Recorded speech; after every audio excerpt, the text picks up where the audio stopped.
creature like that, how would it ever die? And this monster starts running right at me. Annihilated by nuclear bombs.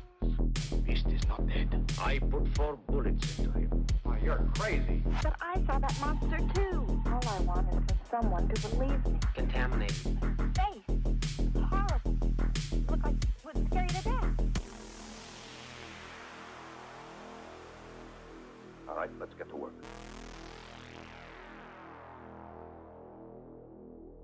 Feel the shadows.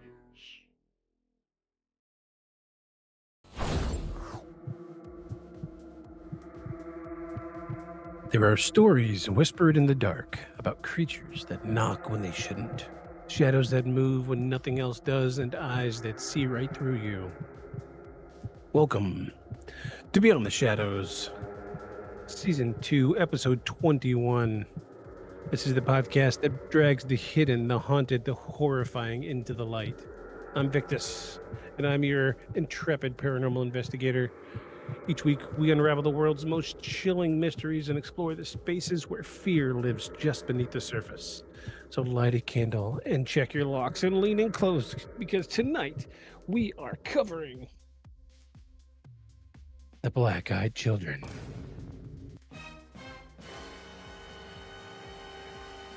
That's right. That's right. We are covering the Black-Eyed Children tonight, everybody. Welcome, welcome. So there's our new intro. I'm gonna start reading this every single week. Doing my best, that is. So, oh geez. I'm adjusting some levels here while we're doing this. This is a little too quiet. There we go. Yes. So we are on Season 2, Episode 21, The Black-Eyed Children tonight. First things first, small announcement to make. We have a milestone tonight. It's a big one. 1 year ago today, we released Season 1, Episode 1 of Beyond the Shadows podcast. Today is the 1 year anniversary. We've done it. We made it a year, a whole freaking year. We did it. We've done it. We did what we didn't think we could do. Somehow managed to get a year's worth of content under our belts, and still no hate mail. So I think we're doing okay. On the contrary, we don't get any mail. So there's that. Any hoots and hollers. Welcome in, everybody. Welcome in. Aeon and Paul are still being held captive at the in the bunker underneath Area 51, and haven't heard from them lately. We're gonna see what's happening. I think we're okay though. They're being held against their will, so you know that's what you get for flying hot dog shaped drones over the fence of Area 51. We tried. We didn't get anywhere, but we tried. So let's see. Do we have any updates? I don't think we have many. Social media's been kind of quiet lately. Not a lot of people talking about the paranormals and what have yous. But today will mark a milestone for us because I'm going to start trying my best to increase the production value of this podcast. Sure you've noticed we've got some new sounds. I got a new audio board set up. Let's play some of these new sounds. Yeah, check out that opening vocal or that opening audio track was sick. Yeah. Love it. Spent some time working on this over the weekend. It's looking good. I'm really happy with how things are turning out, and I'm glad you're all here. Thank you so much. Yeah. Thank you. So Yes, tonight we are talking about the black-eyed children, not to be confused with children with black eyes. And if you know about children with black eyes, please call your local police department. Um, and not to be confused with the Black Eyed Peas, because I am not a music guy and I don't make obnoxious songs. And there's nobody in this podcast named Fergie Ferg. Ba-dum-ba. Yeah, wait. Oh, here we go. Yep, that's my joke for the night. There you go. You get my joke. You get it. You get it. Um, so, um, yes, all seems well. The stream seems stable, running at a higher bit rate than we should be, but that's okay. Um, yeah, so the big thing this week is this is our 1 year anniversary today. Um, our first episode last year. Oh geez, what was it? Was it the Phoenix Lights? I don't Geez, shame on me for not knowing. There's been so many, absolutely so many.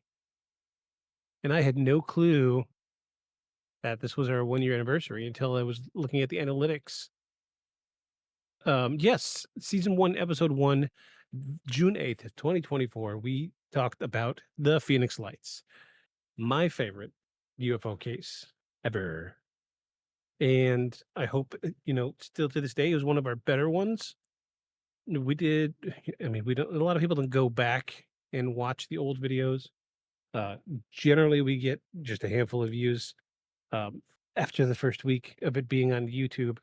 A lot of people don't really go back and listen to old stuff unless they like what they're hearing here. Then they'll go back. If they're anything like me, you'll go back and listen to all of the entire the entirety of the library to enjoy it all because that's the way I am. I am a binger.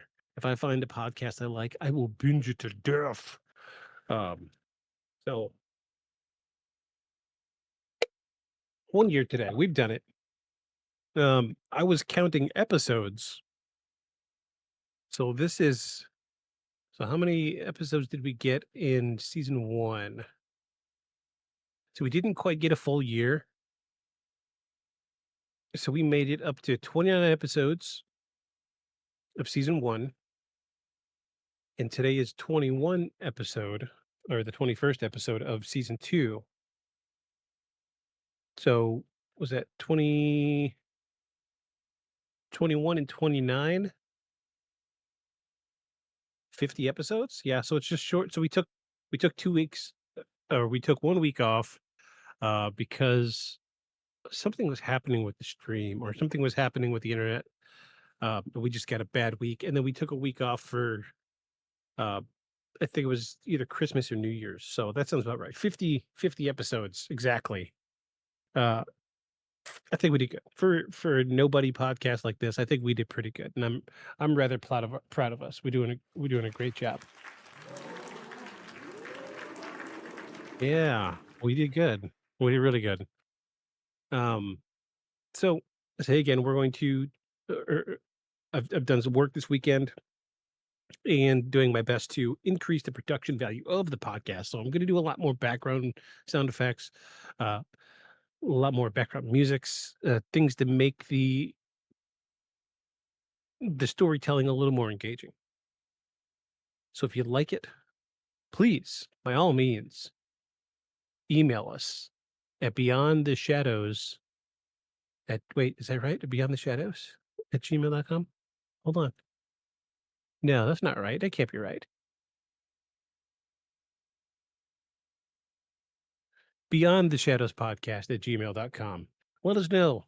Let us know if this looks good, if it sounds good, if you don't like how it sounds, if you know, throw something out there. I don't care. Let us know.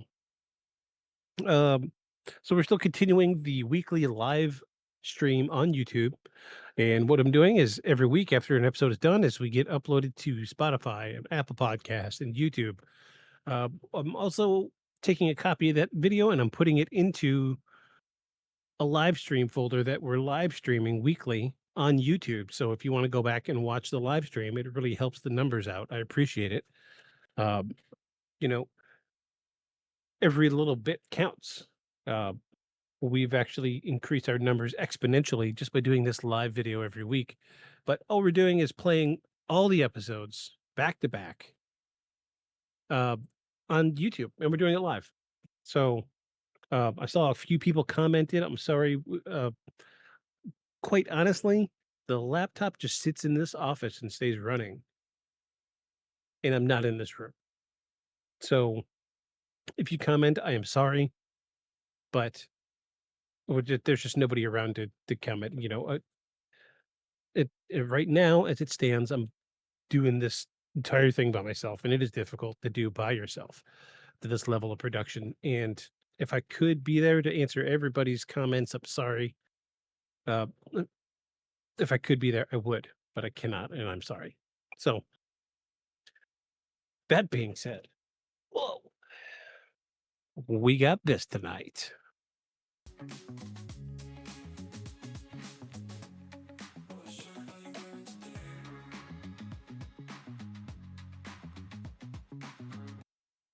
What shirt are we wearing today?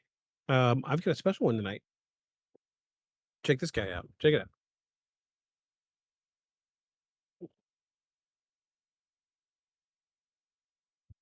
So, so it's no secret. I live on the Eastern Shore. I am near uh, a NASA flight facility, and my wife did a thing for work over there this week, and she's like, "Hey, I got you something." So she ended up picking up this shirt for me, and it says Wallops Island NASA Light Flight Facility, which is the name of the NASA flight facility here. And I'm very proud of this one. And the alien head glows in the dark. It's really bright right now because there's a black light running when I stream.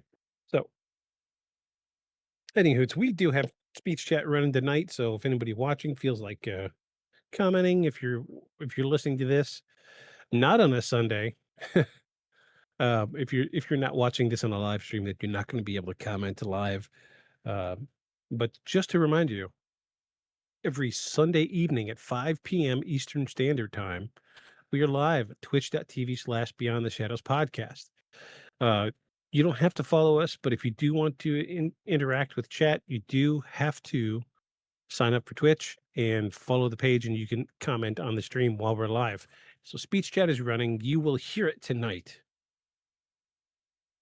So that's a plus side. So I can do stuff like this.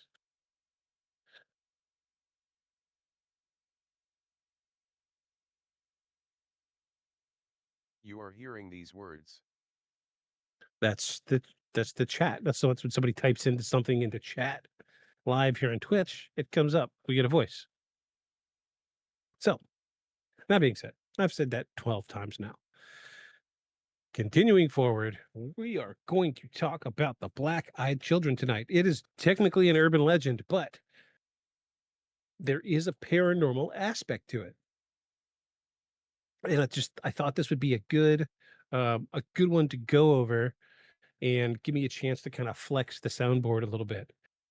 I picked up some extra sounds this weekend just for this. So hoping this all goes well. I'm sure it will, but I'm still just going to be a little nervous about it. Because that's what I do. I'm a nervous Nelly. I walk away, Wendy, nervous Nelly, what have you. So, um, don't see really anybody in chat saying anything. I don't even see anybody watching. That's okay, because we are going to take a journey this evening. A journey of the mind. A journey where common sense has no meaning. We're journeying to the Twilight Zone. No, we're not. We're not. We're not journeying to Twilight Zone. We're journeying to Beyond the Shadows. We're going beyond the shadows tonight, everybody. And this one is a little spooky. So this one is it's technically a folklore, like I said. And as we know, folklores do have roots in truth. That being said, bear that in mind while we're talking tonight. Just bear it in mind. That's all I ask. Bear it in mind and keep an open mind. Because this one's a little wild. It's a little weird. But wait, don't I say that? Don't I say that every week? It's wild. This one's gonna be wild. This one's gonna be a crazy one. We got a doozy. Yeah, so let's dive right into it. The Black Eyed Children.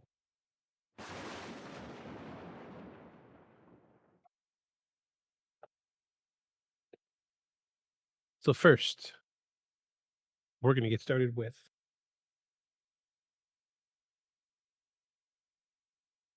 a retelling of a firsthand account.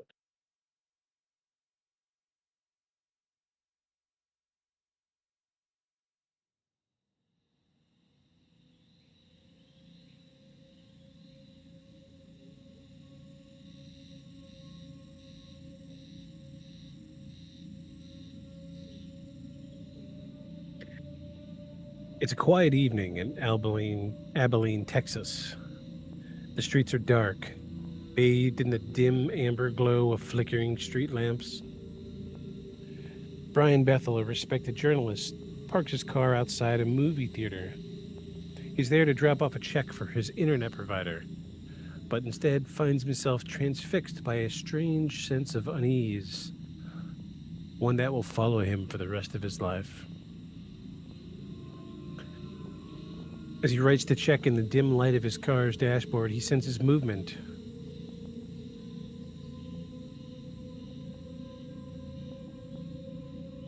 And then a knock on the window.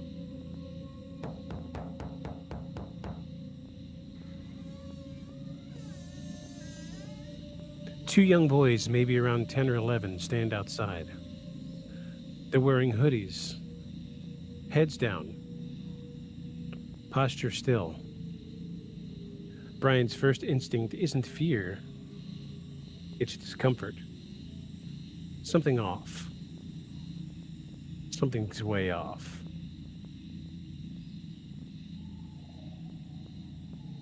One of the boys speaks. His voice is oddly confident but flat. He asks Brian for a ride. They want to see a movie but forgot their money. Can he take them? Can they just take them home and bring them back? At first, it seems harmless, but as the conversation unfolds, Brian's internal alarms go off. The boy insists they can't get in unless he says it's okay. The more Brian listens, the more a deep primal fear takes hold. Then he sees it. Their eyes. Where people should be, there's only black. No white, no iris, just pitch darkness.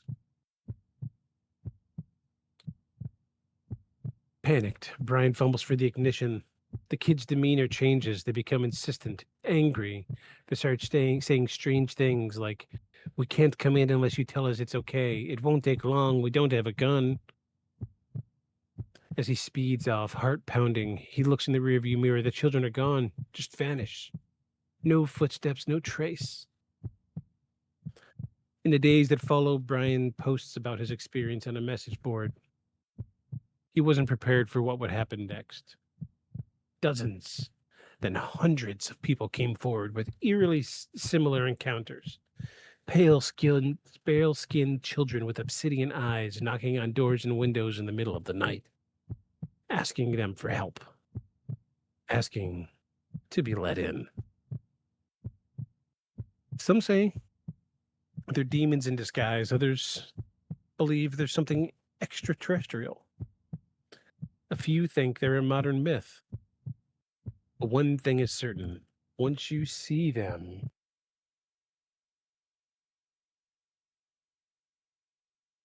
you don't forget.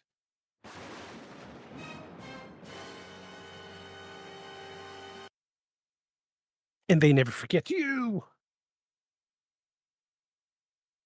So that was one of the earliest tellings of black-eyed children. It's a little dated. It starts it, the black-eyed children thing started around the 90s. If you couldn't tell by the guy paying his utility bill by check through the mail. Um, it does kind of it does kind of lend a little bit of a clue to how dated some of these stories can be. But that's just the way it goes. So it began with a knock, but what are they? The black eyed children phenomena burst into the public consciousness in the late 90s, like I was saying. When journalist Brian Bethel shared his chilling encounter. But the deeper you look, the more it seems these strange children have been among us for far longer than we realize, lurking on the fringes of folklore and whispered in urban legend. On the surface, black eyed children seem like a product of the internet age. The timing lines up. Bethel's account was posted in 1998, right around the rise of online forums like Usenet and AOL message boards. But from there, similar stories exploded across paranormal blogs, creepypastas, and Reddit. But dig deeper, and you'll find possible roots stretching back decades or even centuries.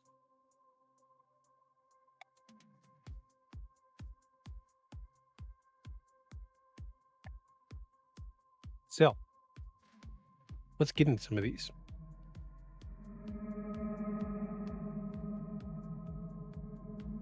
In the 1950s in Virginia, an elderly couple reported a pair of pale children appearing on their doorstep during a storm. They begged to use the phone, but once inside, the power went out, and the family's pet hid in fear.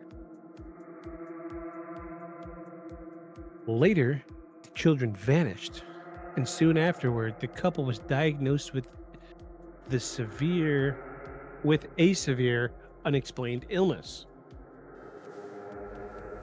Some link the phenomena to fairy lore from the British Isles, trickster beings that need human permission to enter their homes and often took the form of children to gain their trust. So there is a parallel here with fairy folklore. So we haven't covered fairies, uh, not yet. We probably will in the future, but historically and canonically speaking, fairies were an excuse for people to get rid of their children in medieval times. Uh, that's it in a nutshell. They would say, "Oh, my child is not acting the same way they were when they were born, so surely they've been swapped by a fairy." And unfortunately, there were some very horrible, horrible things they did to these children to prove that they were human. Um, but the story goes that they would swap the child, and if you raise the child as your own, it would bring like famine and disease to the village or what have you. There's a bunch of different things that it could bring on, but usually the family would notice that there's something wrong with the child, and so they would like do tests, heavy air quotes on that, to the children to see um, if they would react in a human way, and if they didn't react in a human way, then um, yeah, the children were taken away. Let's just say that. Um, with the thought being was here, take your fairy child back, give me my human child in return, and usually they would say upon testing the child, they reverted. The next morning they reverted back to the way they were. So obviously the fairies came and took the changeling back, and this is our child now. So it's a um, weird twisted thing. But fairies originally could not enter your home unless you invited them, which also draws another tangent uh, to vampires. So we all know that vampires cannot enter your home unless invited. I'm not exactly sure where that storyline comes from. I am familiar with it. My mind goes back to the movie Let Me In, the little vampire girl. And she befriends a little boy, and she's like, I want to come in. He's like, well, come on. And she's like, no, you have to invite me. And he's like, what happens if I don't?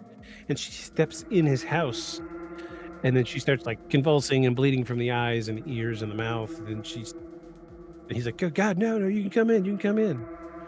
And it stops, and it just makes a huge mess. So we're already seeing parallels with other folklore tales. Uh, Others see a parallel with the Middle Eastern jinn, a supernatural entity capable of shape-shifting, deception, and feeding on human fear. Where they come from, the patterns, wherever they come from, the patterns are strangely consistent.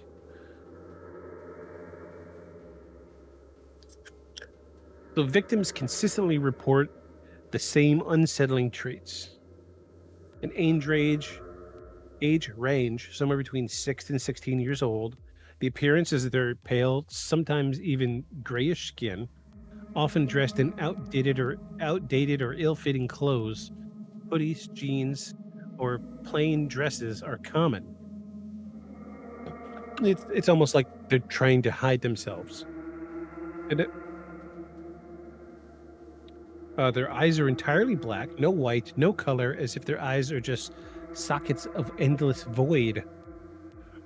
Their speech is almost always flat and motionless, overly formal. Phrases like, we need to use your phone, or let us in, it won't take long. Many reports note an unnatural cadence in their voice. The behavior is described as calm and persistent, and they always ask to be let inside. They never force their way in. They always require an invitation. Um, there is a disturbing number of cryptids and weird beings of the like that require you to invite them in order for them to come in your house.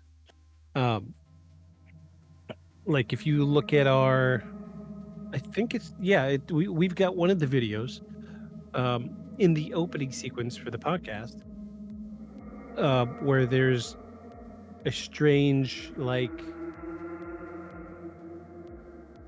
it looks like it's trying to be human, but the face isn't right, and they're outside the window saying, "Let me in, let me in.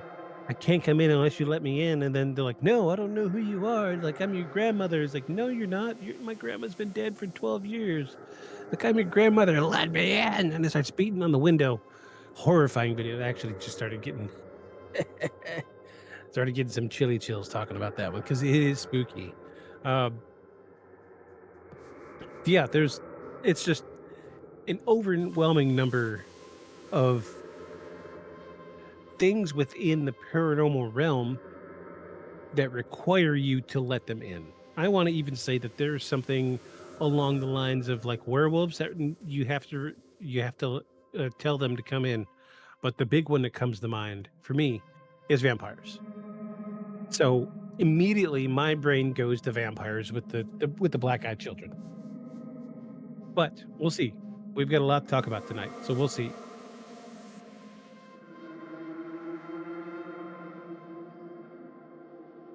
The question that haunts us all is, what are they really? So we have a few breakdowns of what they might be. And we're going to dig through these. I'm going to give you some personal opinions on the matter. Um let's Let's switch our ambient sounds here. There we go.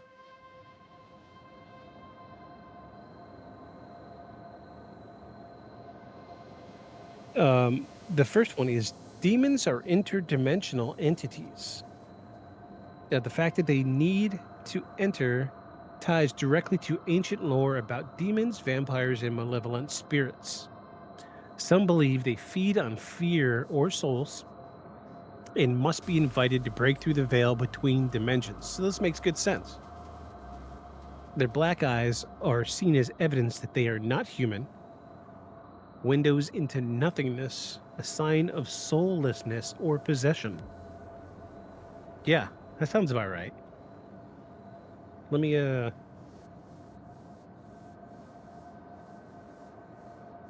it this one? Let me hide this for a second. Yeah, look at that. That's what you're dealing with. BSV wears on boostrowley.online at C8GZED6. Oh my gosh. We're getting spam already. Oh please. I've got to ban somebody. We're gonna report this guy. We're gonna ban him.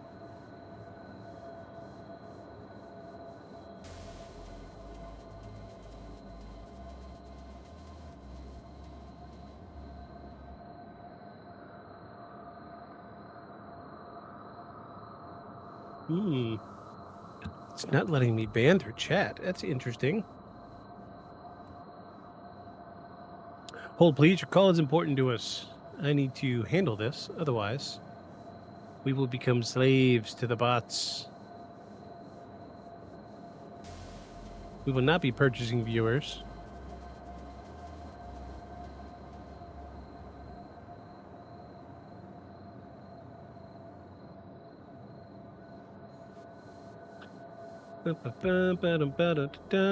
Stream manager. There we go. There we go.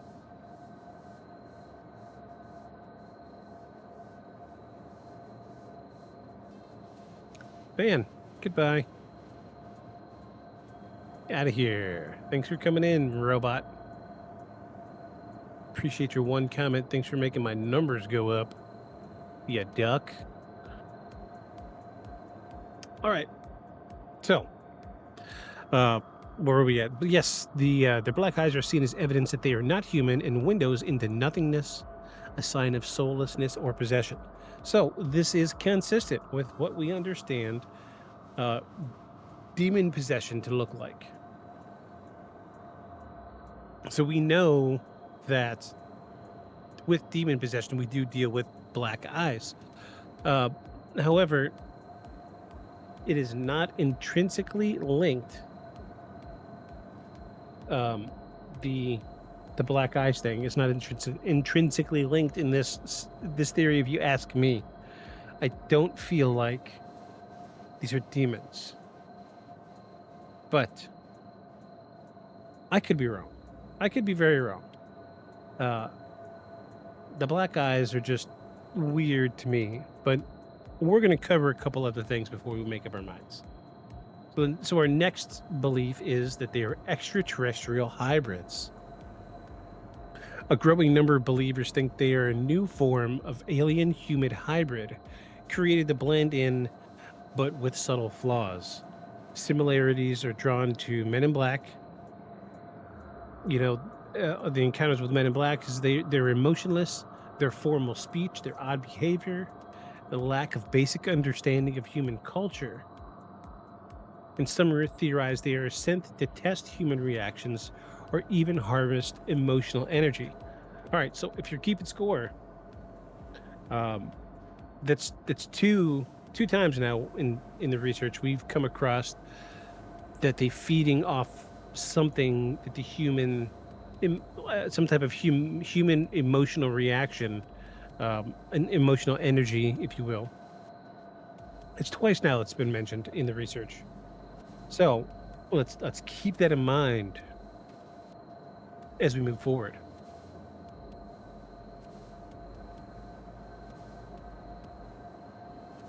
So number 3 is vampiric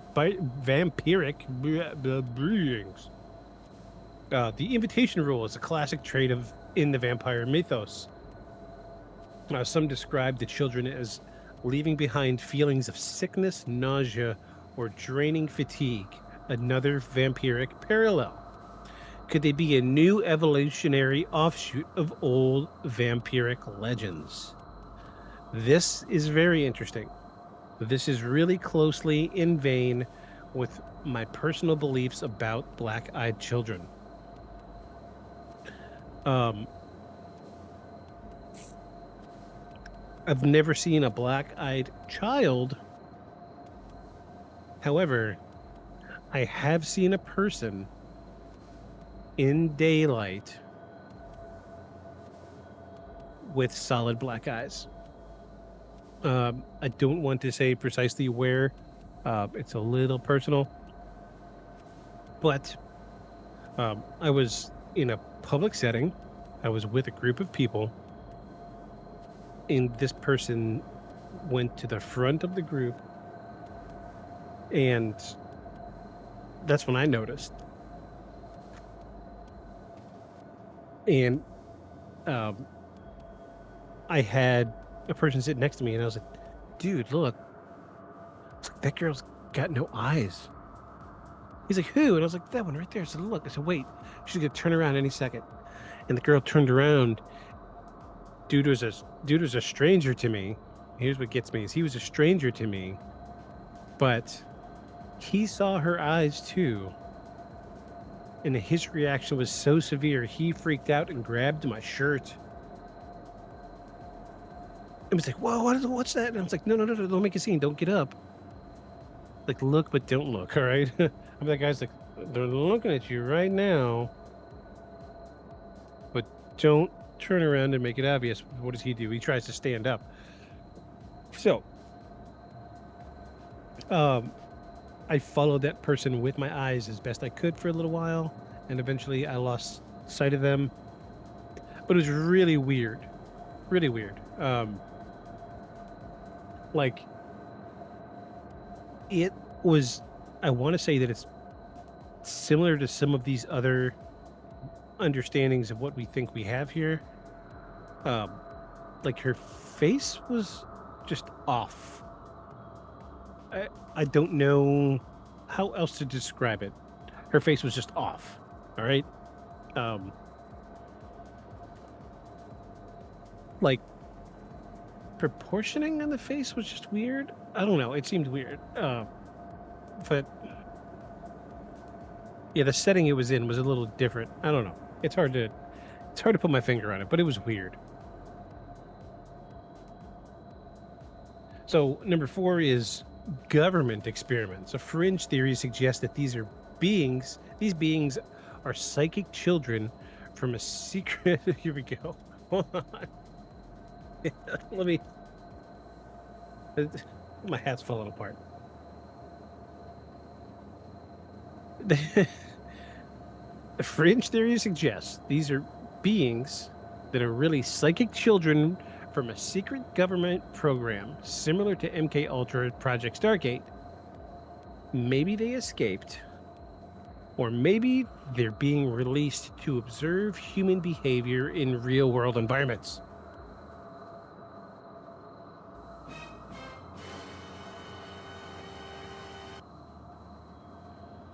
You decide. Jeez, my hat's just falling apart now. I gotta fix this. This poor hat. It's seen some miles.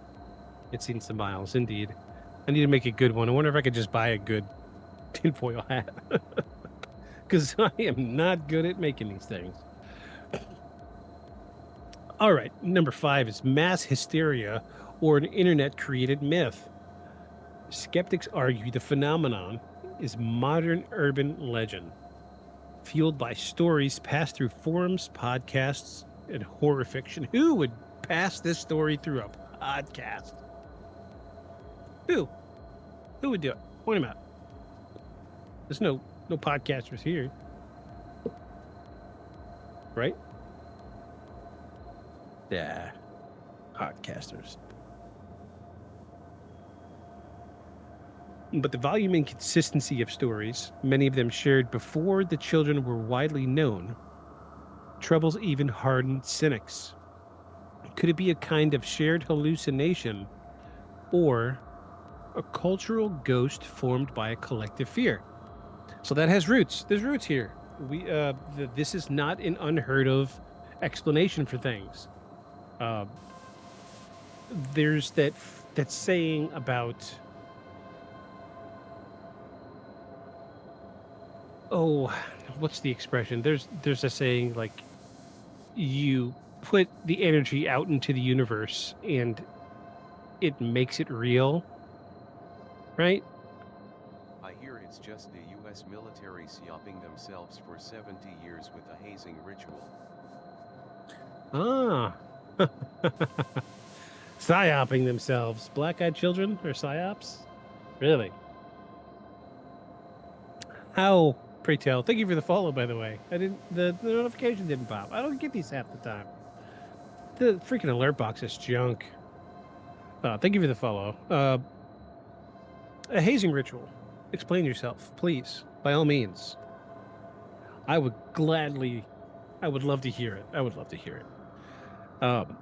But so there is a figure of speech. I don't know what it is off the top of my head, but it's like you put your energy towards something strong enough and you make it become real in the universe. So there is the theory, like the boogeyman.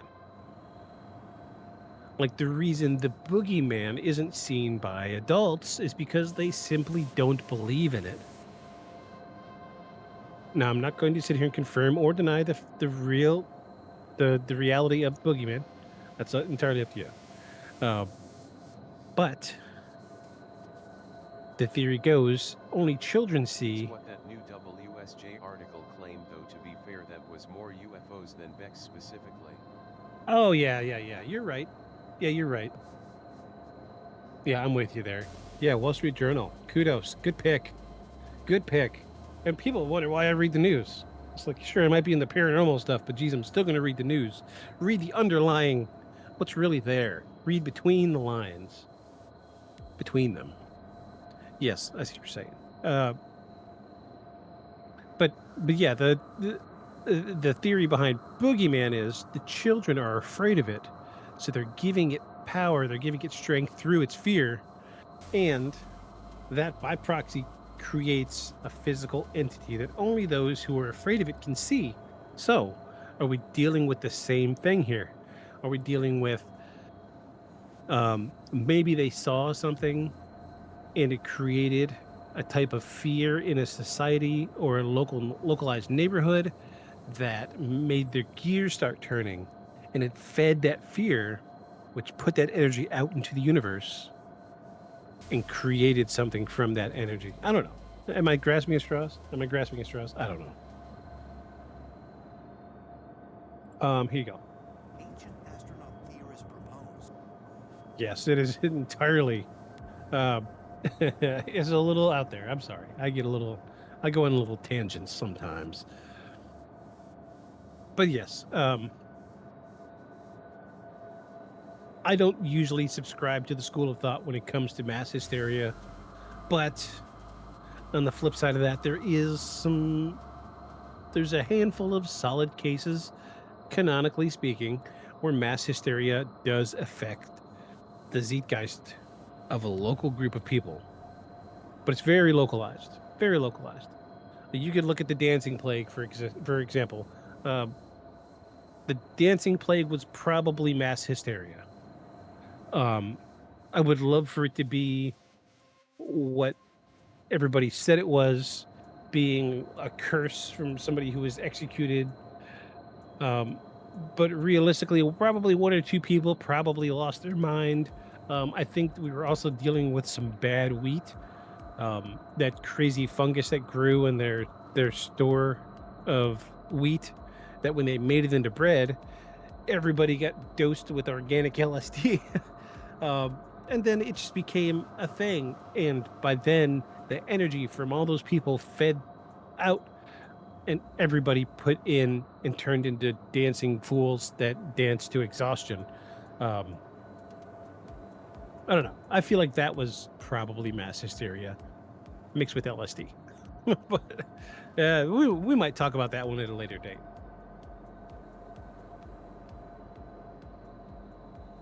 Whatever they are, one thing unites nearly every single case. If you say yes, if you let them in, something bad happens.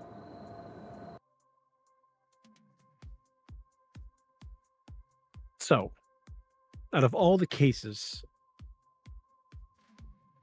where people have let these children in, here's a list of some of the bad things that happened. The top one is sudden illness or a cancer diagnosis. This is like 3/4 of the experiences where people have let them in. It generally goes down. They say, "Oh, well, there was a sudden illness. They got very sick for a very long time and died." But some of those were the earlier accounts, back before cancer detection was a little more readily available. So, more recently, historically speaking, we're getting people that has let these children in, and like strange events happen, and shortly after they're diagnosed with cancer. I wouldn't be surprised if there was something cancer-like back in the 50s when this was first reported, but these people who got sick and died weren't they weren't just sick,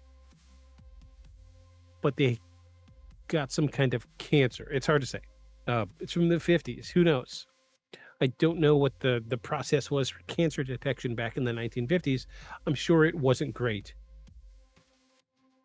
So hard to say, but that's just a tangent. Another one is paranormal activity in the home, which seems right on par with the rest of what we're dealing with here. Anything that is outside, wants in your house, you give it explicit permission, it comes in, weird stuff starts happening. Paranormal activity in the home. What comes to mind presently is like a Ouija board. All right. So say you're doing let's just say for the sake of conversation that they are something along the lines of ghosts or demons. They are outside, but you aren't allowed to interact with them until you let them in. Same thing with the Ouija board.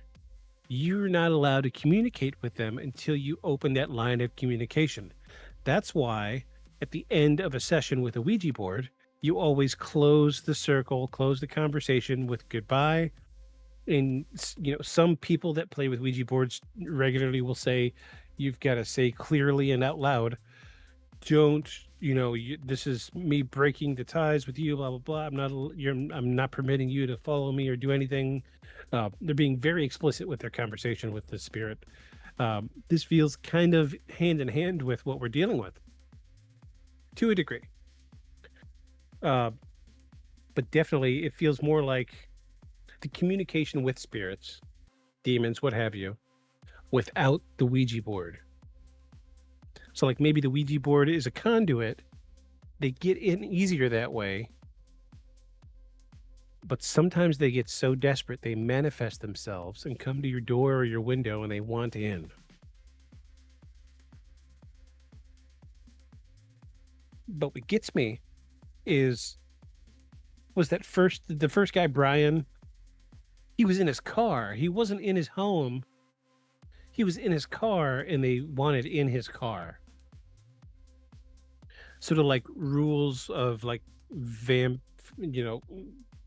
vampires, do they translate to cars? Any structure with doors? Maybe it's the threshold that they're afraid of. Feels very fey in a lot of ways. It's funny you say that because that was towards the beginning of the episode. We talked about the fairies, how it does feel like there's definite parallels between fairies and black-eyed children here. Maybe this is so historically speaking, uh, fairies will try to swap babies, right? They're going to take your baby, put their fey baby in its place so you can raise it. Uh, but what happens to the ones that don't get into houses as babies? Do they grow up? Sure. Maybe this is, you know, preteen, pre-adolescent fairies going out on their own, trying to get in your house. I don't know. It's strange. It's just but like another facet of that is, Especially the weird etiquette stuff comes across as very unseelie court. yeah, it's very formal. That was an early description we talked about at the beginning of this episode. Was one of their behaviors is that they are very, very formal, and they wear outdated clothes. So yeah, I could see. Yeah, we could. This could be a good solid yarn. Connect those with a thumbtack and a piece of string. That's a great. It's starting to solidify itself a little bit more every single time. The more we talk about this, anyway. Some of the other things that can happen. There's been a few reports of pets dying unexpectedly, which doesn't surprise me because between me and you, pets are half in and half out anyway. They see things we don't see, and I will take that to my grave. I will say it till I'm blue in the face. They see things we don't see. We've all seen videos of cats, dogs looking at corners, ceilings, playing with invisible things. Yeah, they see all this stuff. So, what better way to ensure the longevity in that household than to get rid of the one thing that could detect them? It is unfortunate. I am a pet person. I have many animals, and I love them all dearly. And I've lost many animals, and that would be well. Now that I think about it, this could come back to them feeding off of human emotional energy. Interesting.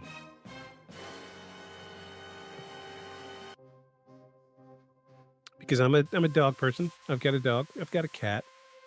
Um, I'd lost my dog and my cat last year. I've got a new one now, of each, and losing them so closely to each other, within proximity to each other, the most horrible pit inside of me opened, and I was just a pit of sadness for months and months. And I could see how somebody with that kind of pit in them, if there was something paranormal feeding off of that negative energy, it would be like all you can eat buffet. Absolutely. Interesting. Interesting indeed. Another one of the list of. Sorry to hear that. I know how tough it is to lose them. Yes, it was very tough. It was one of the hardest things I've ever had to deal with. Uh, we lost the dog first, and it wasn't just a few months later we lost the cat, and it seems like they were close. So one losing the other made the other one give up. So they're fine now. Um, they're doing okay. We're doing okay, but I could definitely see how something that fed off of human emotional energy would feed off of somebody that lost a pet. Absolutely, an all-you-can-eat buffet. Absolutely, it is tough. It is very tough, and this is the first time I've been able to talk about it without crying. Jeez, uh, it's been over a year, but still hard. Still hard. Any hoots. Uh, the last two on the list of bad things that happen to people is unexplained bad luck, and in some cases, straight up disappearance. People just disappear. Uh, this could draw a clear tangent between the alien human hybrid thing. Are they sent here to read, engage our emotional reaction to weird situations and circumstances? Sure, maybe. Sure, now that we're done studying them, let's take them. Makes sense. It does make sense. Yet strangely, there are no publicly documented cases of someone letting them in and surviving to talk about it. The stories always end up at the doorstep, just in time. So maybe the legends are a warning. Maybe they're Cancer not point meant you to brought scare up us. earlier made me think about the UFO radiation thing. Yes, it's very true. Very, very true. It's I've done a bit of research about UFO encounters, alien abduction encounters. There's a lot of evidence that points to radiation exposure when it comes to aliens and UFOs. However, I cannot think of a single circumstance where somebody met with an alien human hybrid and got some form of radiation sickness.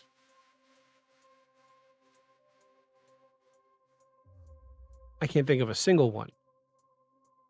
I mean, there's even reports of alien human hybrids in government back in the 60s.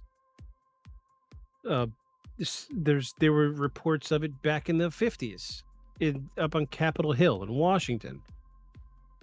But you didn't really, I mean, so these people would be in, in the room with Parliament, or not Parliament, that's a horrible word, with government. And there were no reports of radiation sickness True, or it does poisoning. tend to be more about interacting with the craft than the occupants. Right. It seems like maybe the craft is shielding the ETs from the radiation, so maybe it absorbs into the craft. So it's maybe something with the abductions that tends to be a little bit more with the radiation poisoning. But it is strange that you don't hear stories about alien human hybrids with radiation poisoning.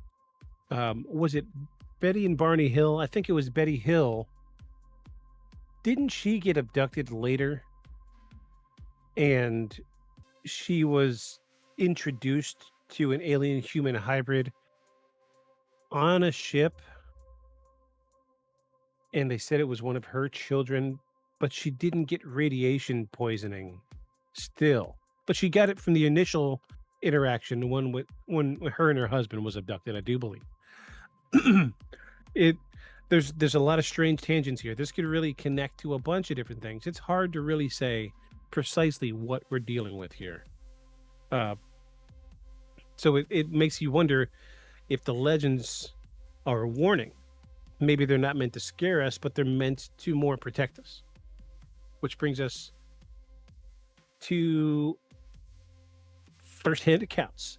Some of my favorites. I love me some first-hand accounts. First-hand accounts. Here we go. It's one thing to hear a single story passed along like an urban legend, but the black-eyed children aren't confined to one town or even one country. Reports stretch across decades and continents, hauntingly similar and frighteningly consistent. So a lot of these that I'm about to read are first-hand accounts. I can't say whether they're true or not. But what I can say is that these were reported to police. And a police report was taken. But unfortunately, for a lot of these things, there is no physical evidence. And this is a frustrating part of what we're dealing with here. This is why a government thing might be part of the lore here, because how do you make a group of people seem uneducated and distrustworthy You feed them lies, so they regurgitate those lies, or you remove evidence to make them seem stupid, like they're telling lies. So let's say I'm a government person. I break into your house and tell you the aliens are coming to get you. You call the police. The police show up. Well, there's no footprints because the government man, made sure to not leave footprints when he was there. So all of a sudden, you are labeled as untrustworthy and spouts lies. Government man gets away. It's a good way to do it. It really is. And this is why you see so many cleanups when it comes to governments and conspiracies. Something might have happened. Oh, no, there was nothing here. What are you talking about? A lot of the episodes of the X-Files come to mind. I was binging X-Files over the weekend, and these guys, it was the episode where they were doing it was where they found the alien, like the weird black alien goo that seeped into humans in a cave. And once they found the goo inside a human, turning it into an alien, they sealed off the area. And there's these huge white domes covering the hole. And there's government, blank government vehicles coming in and out. But at the end of the episode, Mulder goes to go back to where it was all happening. And there's not a mark on the ground. No footprints, no treads, nothing. And that comes back to not necessarily a cover-up, but a form of disinformation that causes the person to say, oh, well, I saw something there. Well, let's go look. Well, there's nothing here. There's not even tire marks. How could there have been a whole fleet of government vehicles here? Obviously, you're crazy. This is what they do. This is exactly what they do.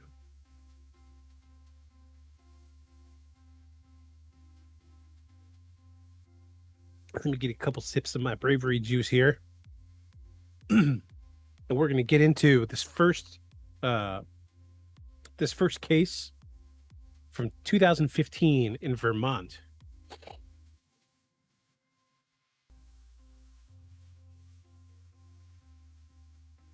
I think we need some ambience. Let's go.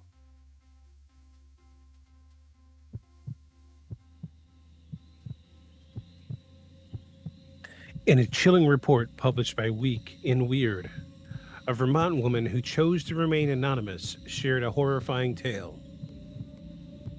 It was a snowy winter night in January 2015 when she heard 3 loud knocks at her door around 2 a.m.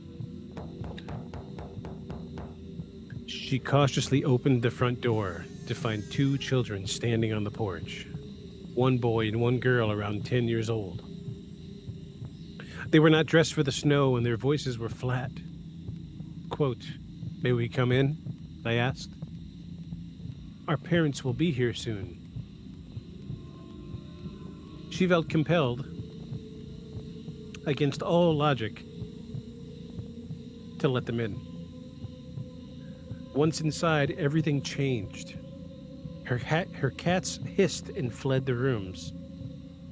Her husband woke up with a severe nosebleed. The children sat silently on the couch until, without warning, both looked up, revealing pitch black eyes.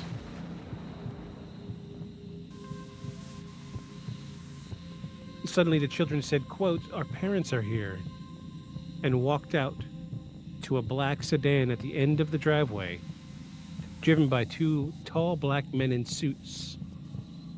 In the weeks that followed, both the woman and her husband were diagnosed with an aggressive form of skin cancer, and the doctors could not explain the sudden onset. Okay, so that sounds like radiation poisoning out the gate. This just might be some of our first documented cases. We're drawing the parallel here, so let's say it out loud. This could be our first documented cases of alien-human hybrids interacting with humans, causing radiation sickness of Sounds some like a form. hit. Yeah. Yeah, it sounds like radiation. Absolutely radiation. Barney Hill was diagnosed with skin cancer after his initial encounter uh, with the UFO and his subsequent abduction. Uh, but strangely enough, his skin cancer is only around his eyes because he looked at the UFOs through binoculars. So, Texas, 1996.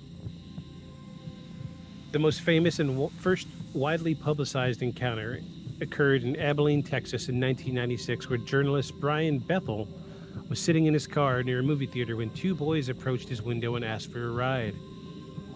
They spoke oddly, almost hypnotically, and insisted they couldn't enter unless he agreed. When he looked up and saw their pure black eyes, he sped away in terror, and this report, shared on an early internet forum, sparked the modern spread of the black-eyed children accounts.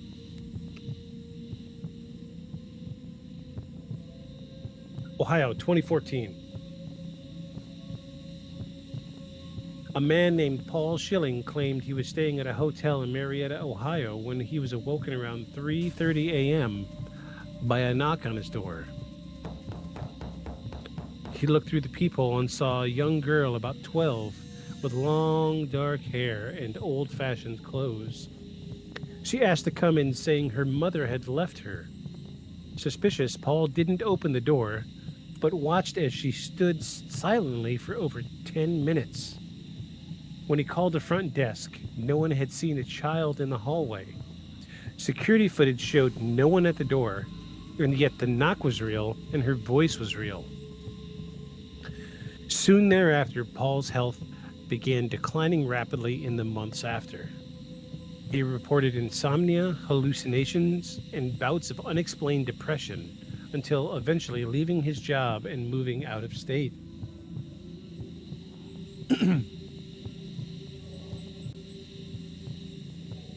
Black-eyed children sightings aren't just an American phenomenon. In Staffordshire, UK, a paranormal hotspot known as the Cannock Chase became the center of a media storm between 2014 and 2016. Multiple locals reported seeing a ghostly girl with black eyes wandering the woods, often giggling or crying to lure in hikers. In one 2015 interview with the Daily Star, a man named Lee Brickley, a local paranormal investigator, shared a case where a young family encountered the child near Castle Ring, an Iron Age hill fort. The girl asked for help, claiming she was lost, but when they approached, she looked up, revealing she had black voids for eyes, and she vanished moments later. Brickley traced the phenomena back to similar sightings reported in 1982 from a woman who claimed she saw the same child near an old mining site.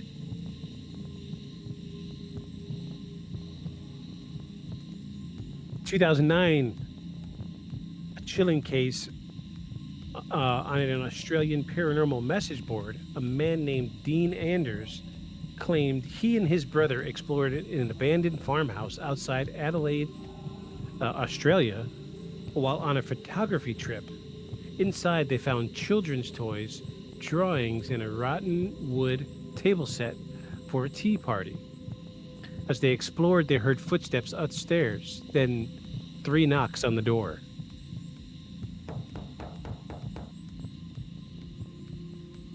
They ran, only to see 2 children standing at the gate, one girl and one boy, barefoot and still staring at them. When Dean tried to speak, he froze. He said it felt like all warmth and sound had left the world. When he finally turned away to look back, they were gone.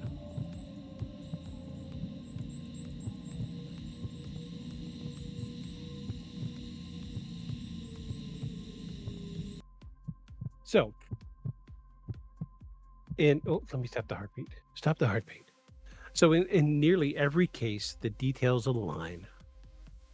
The children appear at night, often during storms or isolated hours between 2 and 4 a.m.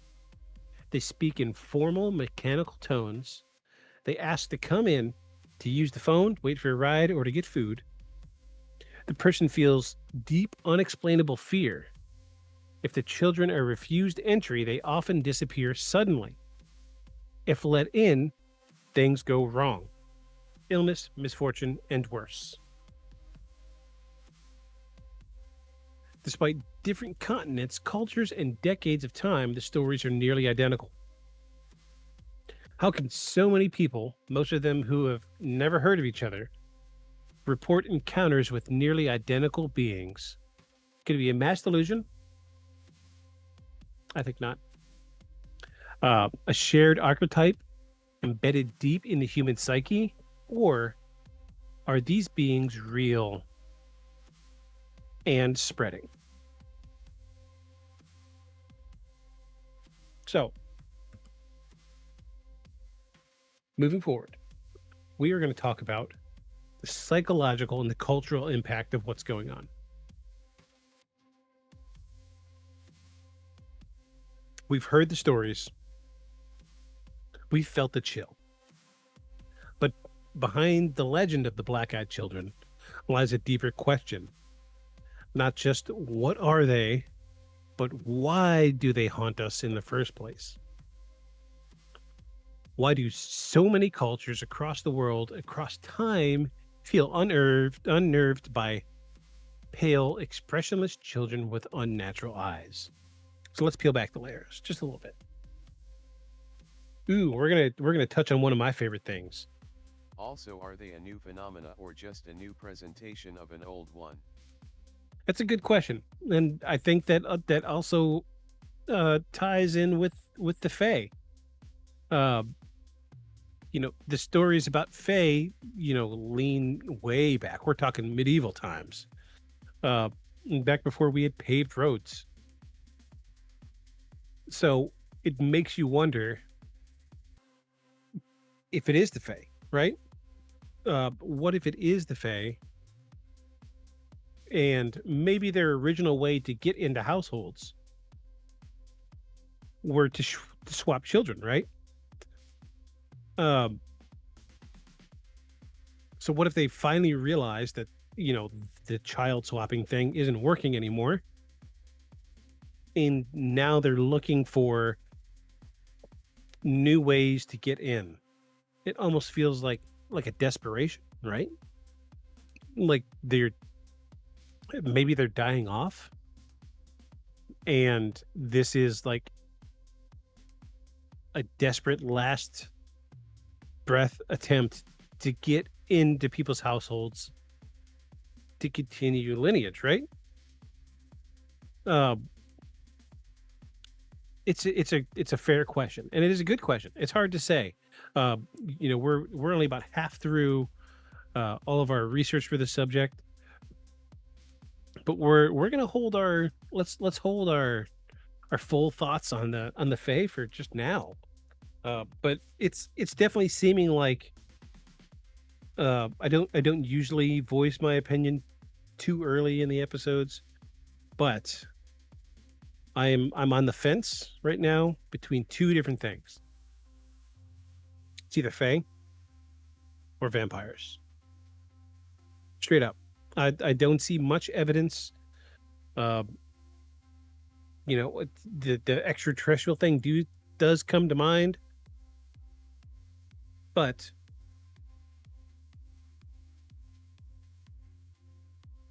excuse me. Um, Historically speaking, the Fae does cause bad luck for people. So, who's to say the bad luck for people isn't sickness or illness? It could be a bunch of different things. And then also the flip side of that coin is, what if it is vampires? What better way to prove that you're being attacked by a vampire than to prove that you're sick because you're being fed on? Uh, w- Medically speaking, nobody can really tell you what happens when you get bit by a vampire, or or what happens after you're fed on by a vampire. It could be, who's to say the vampire virus, if you're not turned, who's to say it doesn't cause cancer? I don't know. Something to think about. So next, we're going to talk about one of my favorite theories, and this is a thing that was initially coined when robotics hit the scene. So in early robots, there was a branch. There was a clean break. One school of thought was, we want to make these things as human as possible. And then the other branch said, we just want to make them as helpful as possible. We don't care what they look like. And the branch that wanted to make robots as human as possible ran into something called the uncanny valley effect. Vampires were also considered agents of sickness and disease, I think. More so than being bloodsuckers in the old days. Right. Yes, I completely agree with you. I think unofficially, the bubonic plague was blamed on vampires. Um, but officially, we know that it was rats, right? Uh, but there was, early lore with vampires was somebody in your family. You got 5 people in your family. One person dies. Then one person in your family becomes very sick, very ill, and they die. And then the next person becomes very sick and ill, and they die, and so on and so forth until the whole family's dead. And they would dig up the first person that died, and they would see that their body did not decompose in a normal way. And that is where historically, the idea of a vampire started was, oh, this first person that died was obviously a vampire and killed off the other family members. And so they canonically became attributed to sickness and illness and disease, because they were saying, oh, well, this person's wasting away. They must be being fed on by a vampire. We cannot say, conclusively if that was the case. We can't say it could have been tuberculosis. It's hard to say. It really is, because disease was rampant back in the day, and we had no way of identifying it. So this is where the lore of vampires came from. But you are absolutely right, and thank you for that point, because we're going to talk about that towards the end when we get to conclusions. But first, we're going to talk about the uncanny valley effect. So with robotics, what they dealt with was like what we see today: robots that look like robots from a movie. They're not human. They're human shaped, but they don't have perfect human features. The reason they are that way is because of the uncanny valley effect. This is where they were trying to make robots so human-like that they were scary. They would give them perfect latex faces and wonderful, beautiful eyes and eyelashes and hair, and something just wasn't right. So at the core of the fear many people feel when seeing a black-eyed child is something scientists call the uncanny valley. It's the deep, disturbing reaction humans feel when something looks almost human, but not quite. Psychologists believe this fear is hardwired into our survival instinct. It's why we flinch at dolls, mannequins, or wax figures that feel off. The black-eyed children sit squarely in that uncanny valley zone. Their age implies innocence. Their eyes scream anger. Their faces are blank, and their speech is stilted. It's not just the eyes that terrify, it's everything else about them pretending to be normal. That's what racks us with fear. That's the scary part. So before we get into this next part, I do need to take a quick break. I need to use the restroom. Don't go away. What? How do we see? 13 lip. 13 lip. I 3 lip. I'm assuming it's 13 lip. Thank you for being here. Don't go away. Just gotta use the restroom. We'll be right back.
All right, I've returned.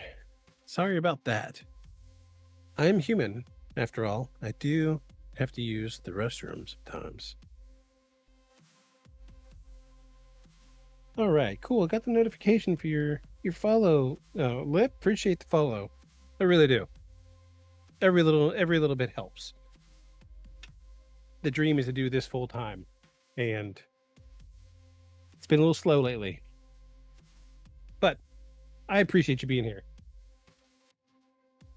Oh, all right.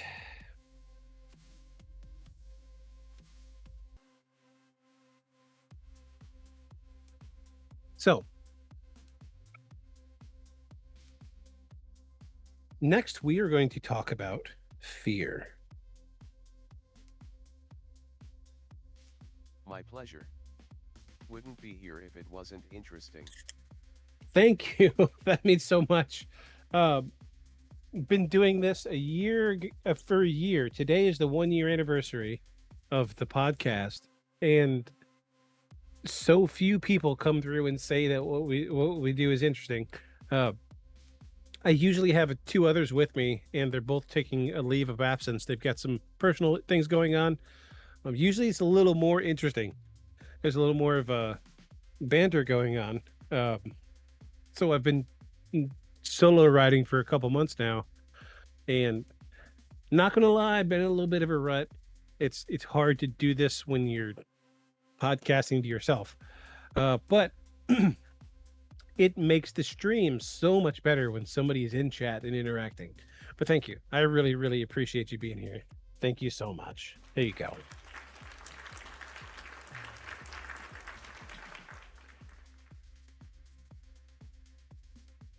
Okay.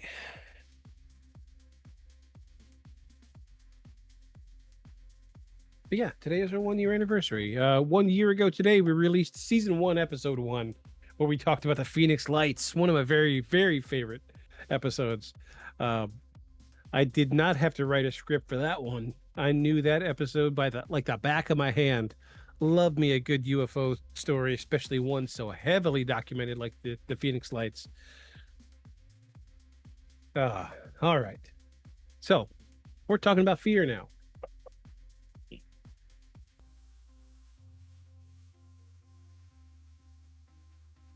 So why children? Why not physical demons or monstrous beasts? There's something uniquely unsettling about the subversion of innocence. That is, where children are symbols of safety, vulnerability, and trust. When those same traits are twisted, when they knock at your door asking for help but radiate menace, it short circuits our emotional response. Okay. So for those of you keeping score, that's our 5th mention of a powerful emotional response to something. I'm seeing a trend and I'm starting to form an idea of what we're dealing with here. They're not just strange, they're a betrayal of what should be safe. And this theme has echoed across centuries. Here you go. Yeah, Lip, you're going to like this part. In European fairy tales, changelings, we talked about this earlier, malevolent beings who replaced real children were a common fear.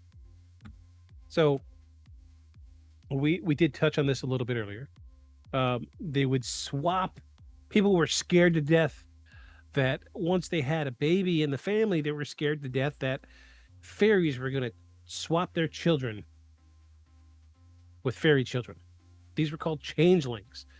And it was such a prolific, common fear among people back in those times that they literally tortured their own children to prove that they were human or not. It was so bad. It's, you know, the human race is doing something wrong when you look back in history and you shake your head in shame. And I am literally ashamed of some of the things that we did to our own children back in medieval times. It was bad. It was really bad. I'm not going to talk too much on it, but it was bad.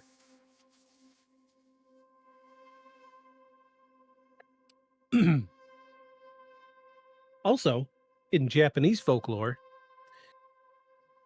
oh my gosh, I'm not going to be able to pronounce this. Come on, Google Translate. Let's go.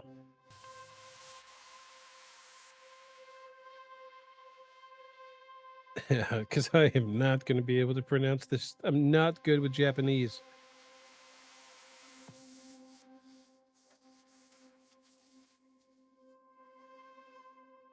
Okay. How do we spell this? Mm-hmm.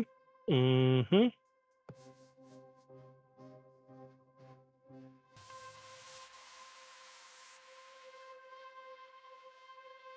Oh, this is a horrible English translation. Oh my gosh. Let me hear what the English or the Japanese telling you.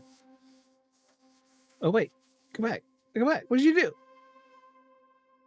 That was weird. I hit the speak thing and it refreshed my entire page. I gotta type this back in. I'm sorry this is taking so long.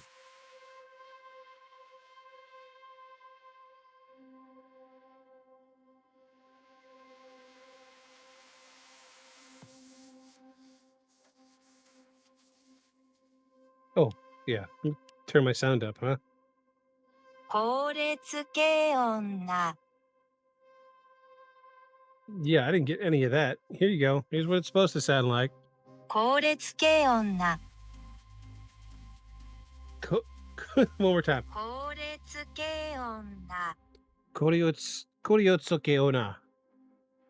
Literally let me read what it has to say first. This is funny. So the Koriotsuke ona appears as a helpless or beautiful woman only to reveal disfigured otherworldly features once it's too late. To give you okay. The English translation of the word is sit mouth woman.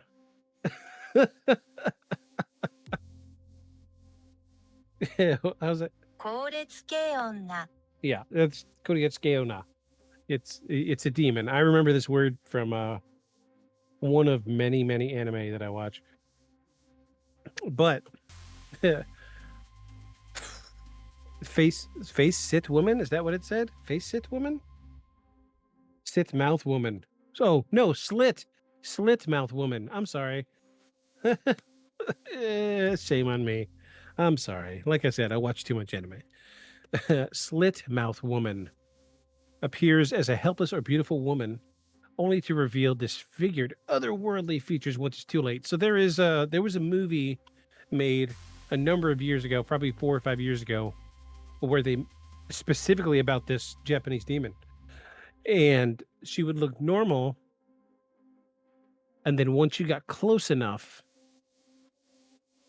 her head would fall back and her mouth would be huge, and she would just swallow the person.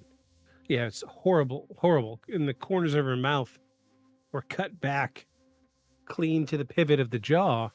I think the folklore was about vanity.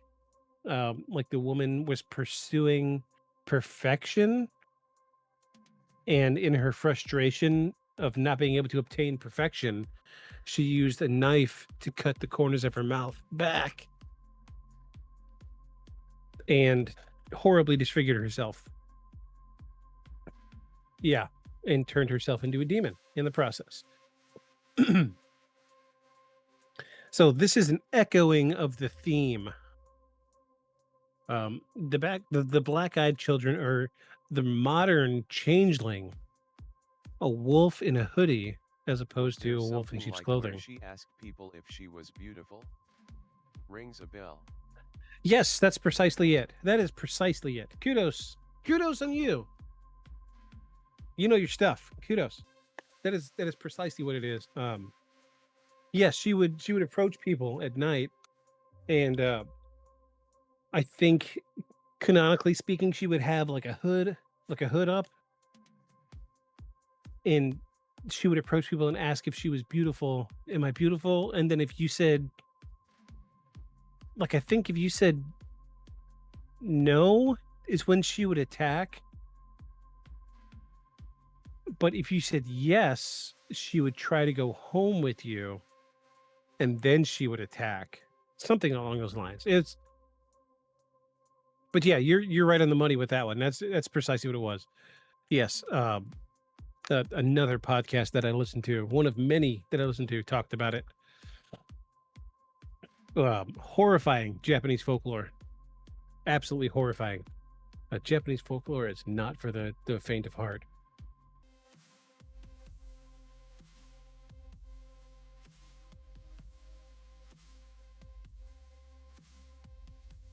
So, folklorists like Dr. Elizabeth Tucker of Birmingham University argue that modern technology doesn't kill folklore, it transforms it. Urban legends used to travel by word of mouth. Now they travel by Reddit threads, TikTok clips, and podcasts like this one. The black-eyed children now thrive in this new ecosystem. They are short-form, horror-ready, perfect for forums, campfire stories, reels, and easily repeatable and regurgitatable. Regurgitatable? Regurgitatable. You know what? I'm going to have another little bit of this drink. Hold on.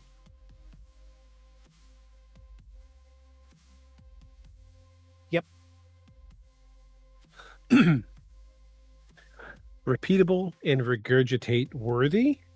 Let's use that.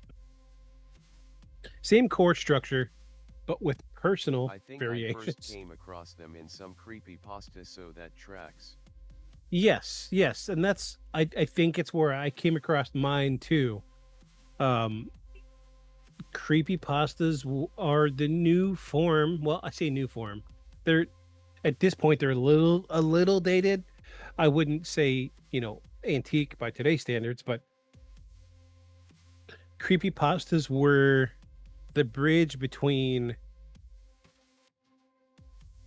forums from the early 90s and quick and easily digestible reels and TikToks. But in a horror format. So, I, telling my age, I was not super into the creepypasta thing. I started off on the internet in the 90s. So my thing was IRC Chan, which was 4chan before 4chan was 4chan. I went on forums. I went on, straight up message boards and forums to talk with other people about similar things. Which is where creepypastas came from. So, I think I'm pretty sure the first time I heard about Black-Eyed Children was a creepypasta. I didn't get into them until maybe 5 or 6 years ago, but, I did troll the early forums, and I do want to say that I remember hearing something about it earlier.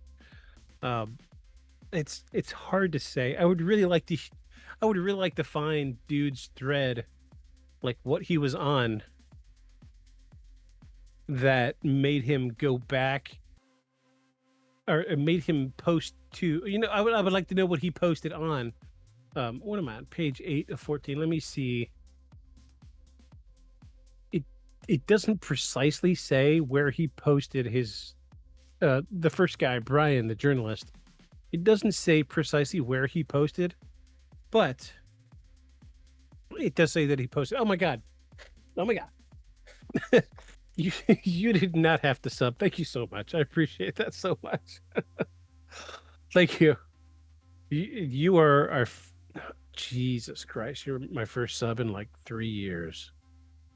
Wow. Thank you. Thank you so much. You are the best. You are the best.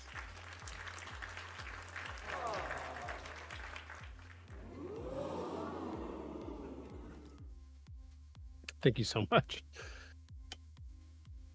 I really appreciate that. That helps a lot. That really boosted the confidence. Thank you.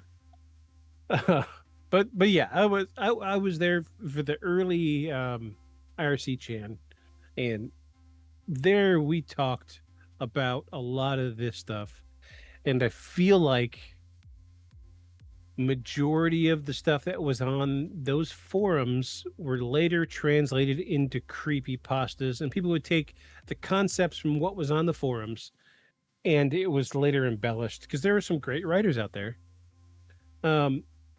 They would take the bare bones of the concepts of the things being told, and then they would twist it, and they would write a little story about it. I love creepypastas. They're great. Between me and you, creepypastas are what got me into podcasting. The original concept for the podcast was I was gonna read creepypastas. There's a guy, I can't remember his name, but he only reads stories from state park forest rangers, but only like paranormal stuff. And he went on for like years, like 3-4 years, and only told firsthand accounts. And it got a hold of me so deep, like it put its hooks in me so deep that I was like, man, I could do this. How can I make stories like this more easily. The history of paranormal internet stuff itself is fascinating. From the OGBBS boards to forums to chants to YouTube, etc. Oh, precisely, yeah. And you know, that's where I feel like there was a little bit of a loss in translation when the original forums came out to creepypastas. Um, Not everybody knew what creepypastas were. And you know, I spent like a year just reading creepypastas, finding people that would just read creepypastas on YouTube. And I was like, this is horribly interesting. And I was like, I could do this. But then when I sat down and started really putting pen to paper and deciding what I wanted to do,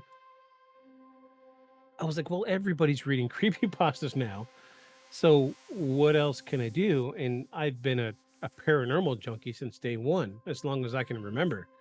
You know, 7, 8 years old, camping out in my backyard, listening to Coast AM. Uh, I was always all about the paranormal. And I'm like, well, what? I was like, I want a podcast. I want to sit down and I want to talk. And I want to inform people about things they don't know about or it's never been on their radar. How can I do that? And paranormal came up. I was like, you know, this is great. This is precisely what I think I can do. So creepypastas were my segue into podcasting. And you know, uh I had a podcast before this that did not take off. Where I just collected stories from people. And the original concept was I wanted to collect horror stories from people. But realistically, there was only like 3 people I knew that had horror stories. So, you know, one being myself. And I was like, well, let's do deep dives into paranormal. And so this happened. So you're right. Creepypastas is where a lot of these things get their start. I went on a little personal tangent there, but yeah, the internet does a phenomenal job of connecting people with information that they're not usually privy to. But I think the disconnect is a lot of people don't know how to get that information. You see what I'm saying? So I think this is my way personally of connecting individuals from stories being told that rattle you to the bones to, you know, we're going to bridge a little gap between what could be real and something easily digestible today. So here we are, Beyond the Shadows podcast. A little rabbit hole for you. Thank you.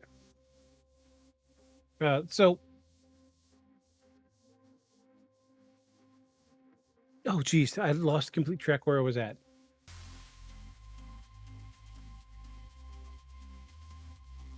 The black-eyed children thrive in this new ecosystem of short-form horror-ready formats, repeatable, the same core structure with personal variations, and also culturally flexible. They've been spotted in Appalachia, England, Canada, Australia, and even Japan.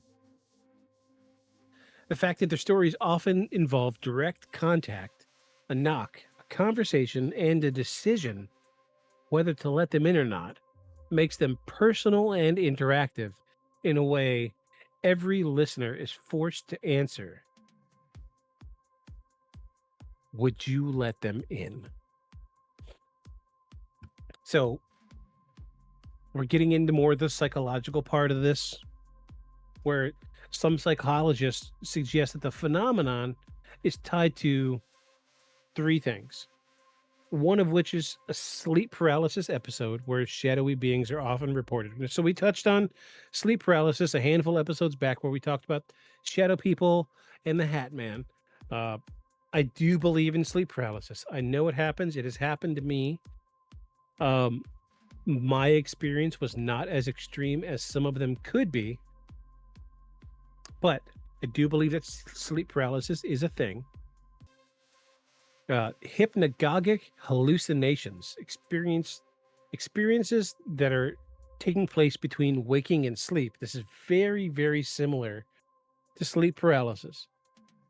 Hypnagogic hallucinations are some of my favorite when it comes to paranormal, because you're dealing with your body is asleep, but your brain is awake, or vice versa. And your brain is in the sleep state, but your body is asleep. So your brain is producing the chemicals to create a sleep pattern, a dream cycle, but your body is awake, or your brain, it could go either way. So when you go to sleep, your body is paralyzed, and your brain naturally produces chemicals to induce paralysis. Otherwise, you're going to act out your dreams. This is why I've seen personally.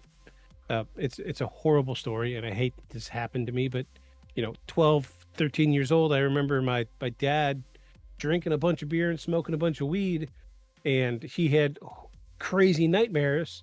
And he gets up and starts fighting the tent while we're camping, like knocking holes in the side of the tent with his bare fist. And he tore the tent down. We had to leave camping day one because his reaction. But that's because the intake of chemicals he put into his body changed the way his brain interacted with his body. So now his brain went into the sleep state, but it was unable to produce those chemicals that made his body go into the sleep state. So he was physically acting out what he was dreaming. We talked at length about that for many, many years. We still talk about that. Like he visited me last year and we talked about it. Like he's like, "You really remember that?" I say, "Yeah. How could I forget that? It scared the fucking hell out of me." And the last thing psychologists suggest the phenomenon is tied to is mass hysteria. Boo, we don't like that one. We don't like mass hysteria at all. No, thank you. Mass hysteria is very, very rarely recorded.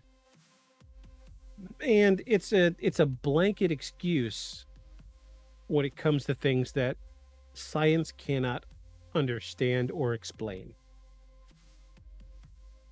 We'll just put it that way.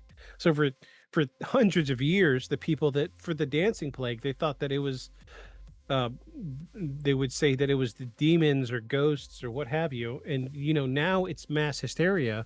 But then it was like the last handful of years they've discovered it was not mass hysteria. It was in fact, naturally occurring LSD in their wheat. So mass hysteria is science's way of putting an answer on something that they can't explain. They're always looking for the scientific explanation. I'm sorry. It's not always a scientific explanation.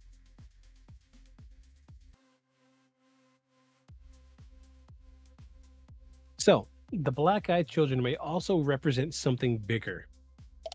A modern myth for a postmodern world. Think about it.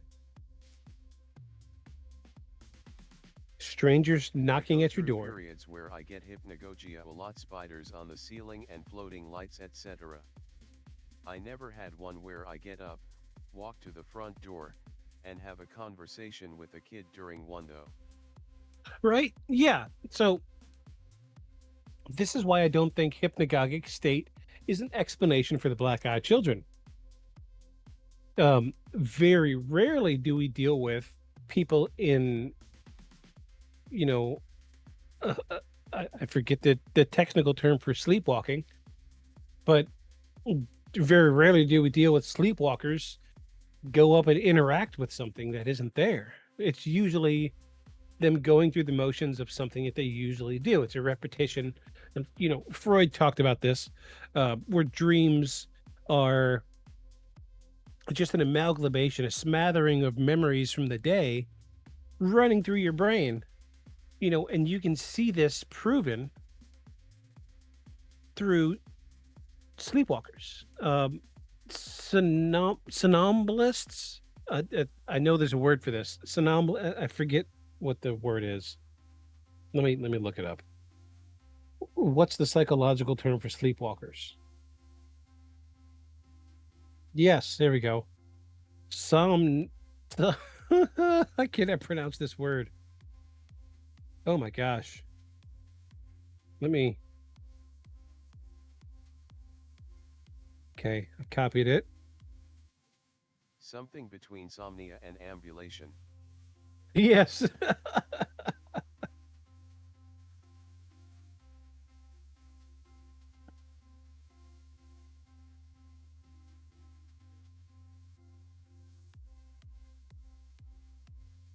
Oh, geez. Come on, Google Translate. Give me. I use Google Translate a lot to give me the pronunciation of things.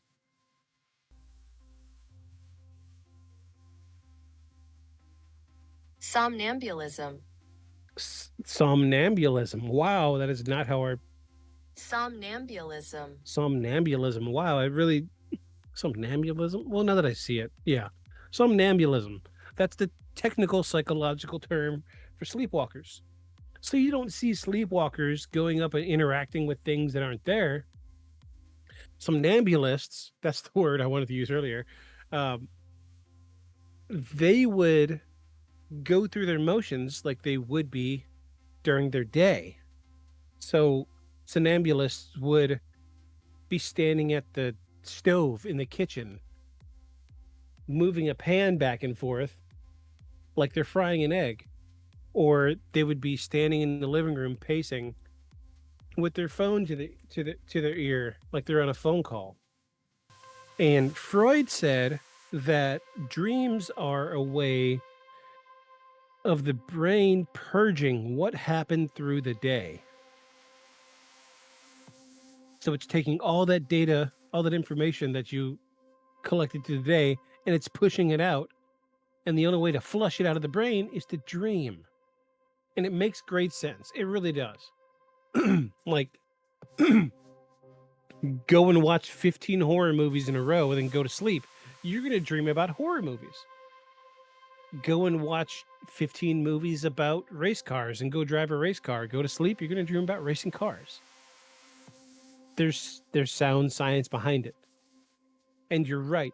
I like hypnagogia, like it speech chat picked it up. Hypnagogia, yeah, I see. There's been a few times where I've been laying in bed completely paralyzed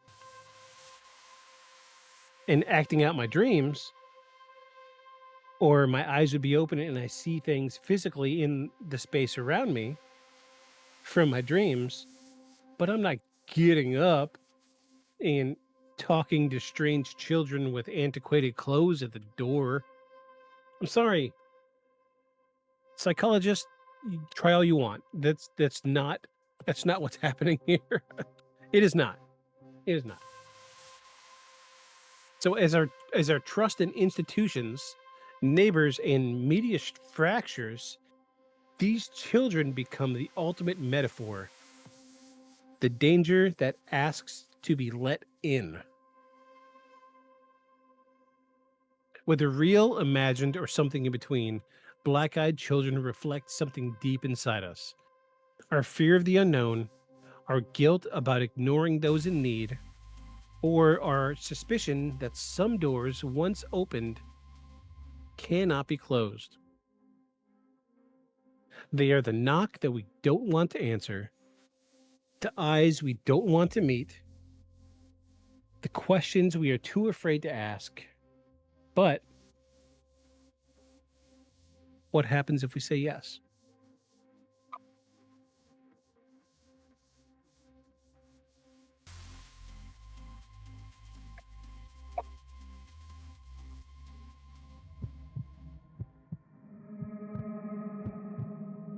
It's late now. The lights are low. Maybe you're listening to this in your car, on a walk, lying in bed, only the hum of the night around you, but something lingers, doesn't it? A feeling, a question, a knock at the edge of your mind.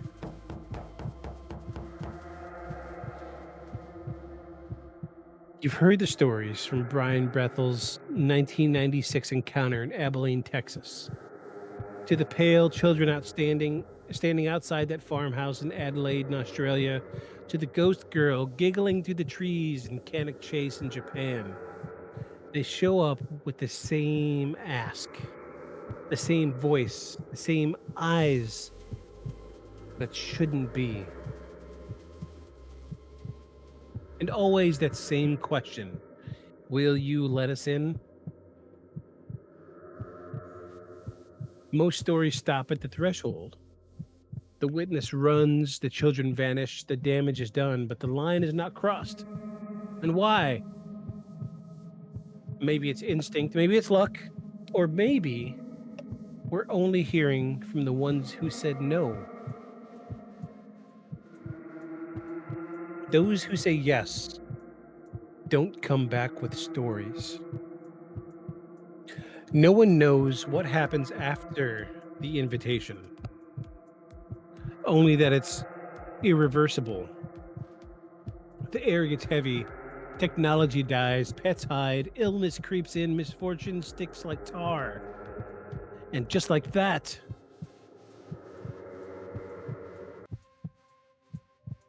the children are gone. The phenomenon is still alive today. Search the forums, the subreddits, the confessionals buried in paranormal YouTube comments. 2022, a man in Ontario refuses to open his cabin door during a snowstorm. He sees two figures on a security camera, small, still, and staring. 2023, a teenage girl in rural Iowa reports two children standing outside her bedroom window at 3 a.m., smiling and not blinking. 2024, a retired couple in Oregon reports their doorbell camera recording no one, but their audio picks up a child's voice saying, quote, "Let me in, please." The names change, the towns change, but the knock always returns. They are eternal strangers, trapped between folklore and reality. Feeding, maybe, on attention or something darker. So what do we make of it? Are the black-eyed children demons, aliens, government experiments, folkloric echoes born from modern fears, or are they something created? A psychic wound, a living story, a ghost that grows stronger every time it's told. Maybe that's the thing about legends. When you believe in them, you keep them alive. When you tell someone else, you open the door just a little wider.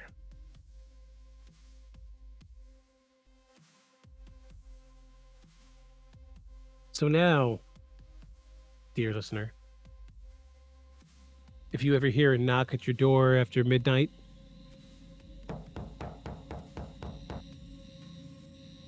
if you open the curtain and see two children standing there, motionless, their face is just a little too pale, and their eyes complete black, you know what not to do.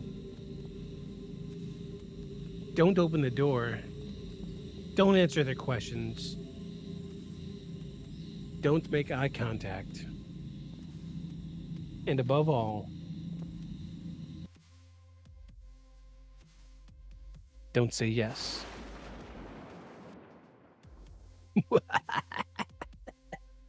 Oh, that was a good week for script writing. Wow. Came out a little more poetic than I expected.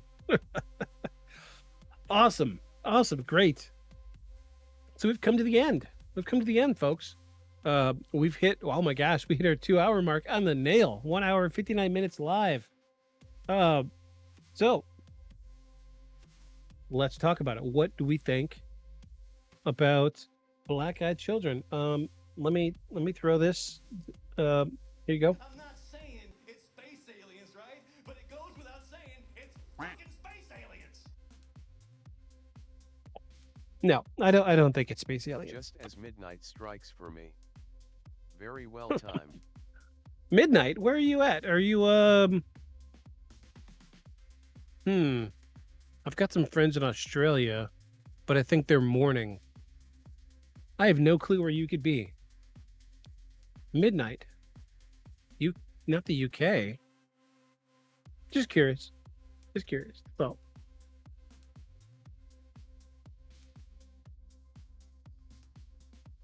so yeah, midnight over there. If you hear a knock at the door tonight, and there's some kids standing out there, do not answer it. uh, or better yet, if you've got a gun, open the door, just blow them away. Close the door. No, don't do that. There's too much turmoil in the Yes, world. UK. UK, good guess. Awesome. Thanks for being here. I appreciate that. Midnight, gosh, geez. I'm 40. I couldn't stay up till midnight if I wanted to. Uh, but yeah, so let's talk about what we think the black-eyed children are. We've talked about demons. We've talked about aliens. We've talked about uh, government projects. Are they the psychic humans sent to observe us normal humans, or are they vampires? Or are they fairies?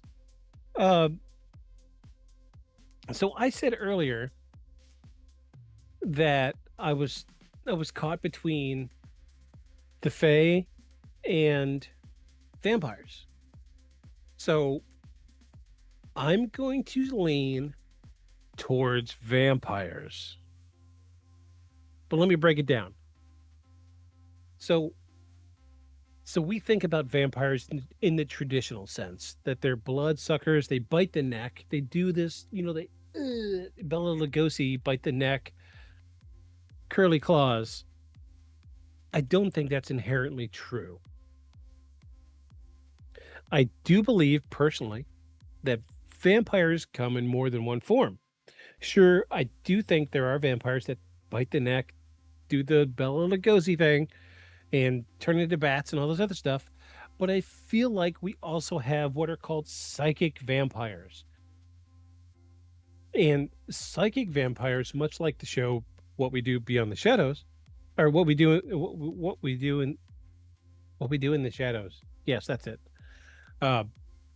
Great show. If you haven't watched it, go watch it. There is one vampire in their group that is a psychic vampire, and it is psychic vampires have always been my favorite because they are at the least amount of risk. They are the vampire that all they got to do is talk to you to feed off your energy. Psychic vampires feed off of energy inherently. So I feel like what we're dealing with when it comes to black-eyed children, that they are psychic vampires. Because what we're dealing with is they can't cross the threshold, be it a car, a house, whatever you're in, there's a threshold. Vampires cannot cross that threshold without being invited. So you would think if a standard cookie cutter vampire were to be let in,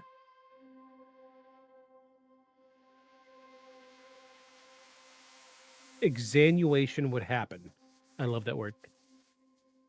They would be blood drinking, murder, dead people, whatever.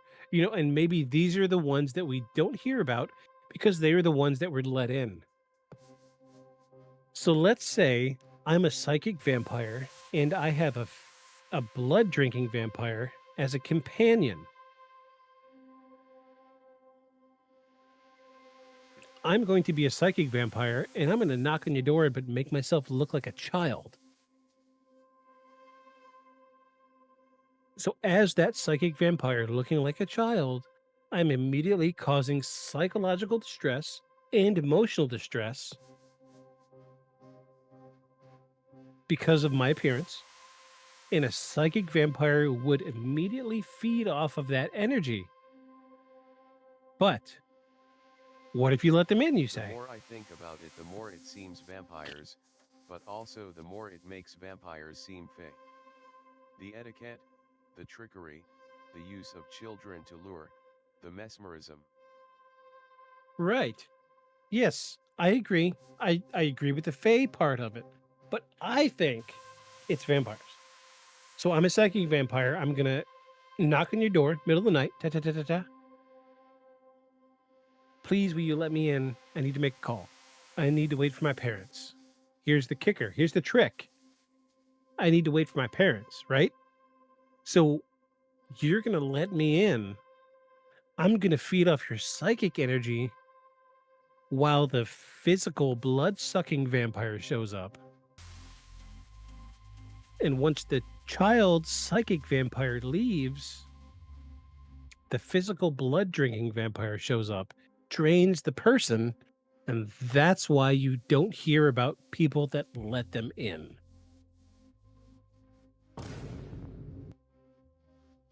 That's it. I figured it out. However, the etiquette, the dated clothing, we also see this with vampires.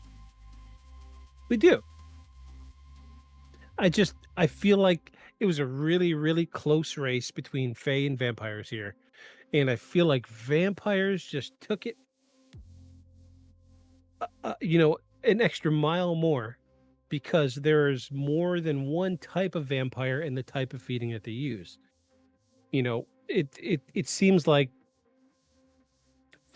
the stories of black-eyed children are few and far between, but also wouldn't you consider the pairing of a psychic and a physical vampire to be a pairing that is few and far between? Is that so far-fetched? Would you say at the rate these stories are being told? That's my theory. So I'm going to say that this is indeed paranormal, that we are indeed dealing with something paranormal here, and I do believe what we're dealing with is vampires. Um, let's look back on even the Bela Lugosi vampire. I'm gonna find a picture. I say Bela Lugosi. I don't think was it Bela Lugosi as Dracula? Yes, Bela Lugosi played Dracula. So who played Nosferatu?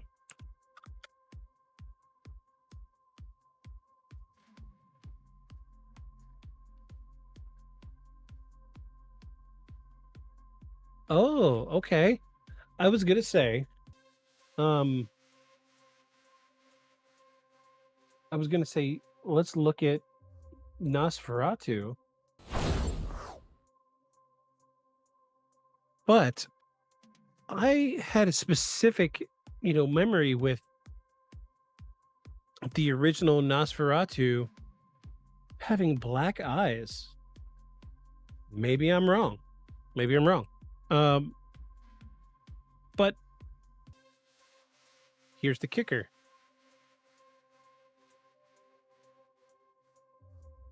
Maybe they got the movies wrong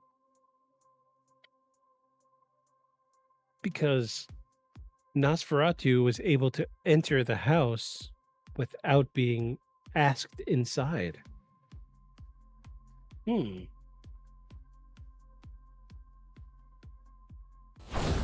Think about that. Interesting indeed. But I'm going to say black-eyed children, what we're dealing with is vampires. I feel like Sure. the I guess what I'm saying is, are vampires actually a type of fae? The parallels between the two are striking even without the black-eyed children part.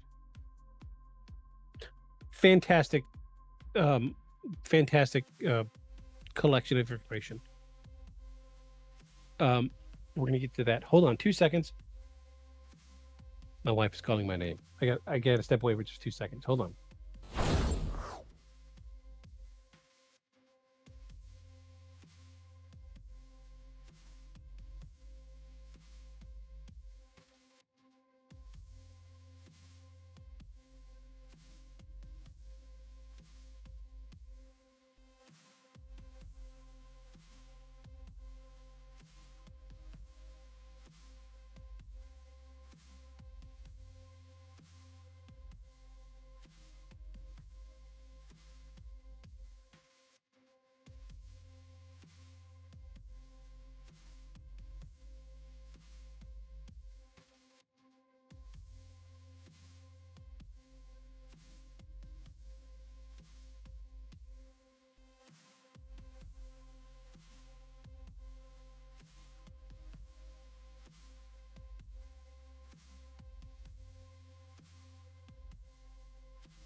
Okay. Sorry about that. I do have a family. And when they call, I have to answer. All right. So you says, sure. I guess what I'm saying is, are vampires actually a type of fae? The parallels between the two are striking, even without the black-eyed children part. Yes, this is very, very good, astute observation. So let's look at the traditional description of a vampire. So the let me go back to the screen. What we're looking at here is the first visual representation in film of a vampire. I'm curious, what is the first description? First recorded. What is the first recorded use of when pigs fly? I did not type that, I promise you. What is the first recorded description of vampires? The first recorded description of a creature resembling a modern vampire is believed to be from 1047. That is old. An old Russian text which mentions Uper. The word vampire itself appears in English language in 1732 in a news report about vampire, quote, epidemics in Eastern Europe, which is what we talked about earlier. The tales of the creature with vampiric characteristics, like those who attack people in their sleep, drain the bodily fluids, found in Greece.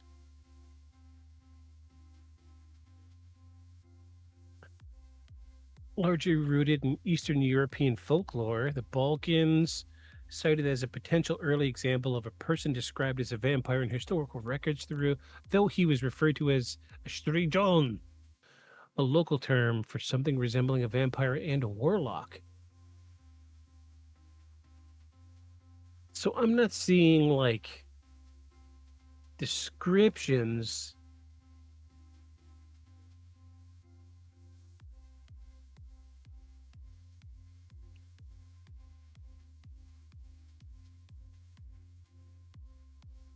My hope was to see what was the earliest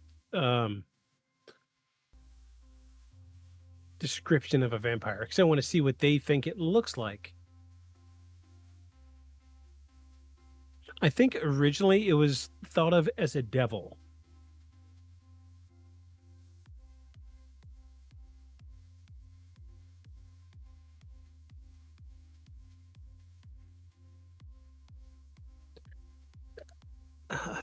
Just like a pale human, so humanoid but pale.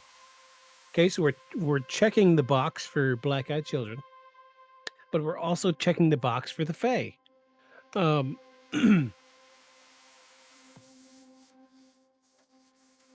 it makes me wonder. Let's cross-reference. Let's do a little bit of due diligence here.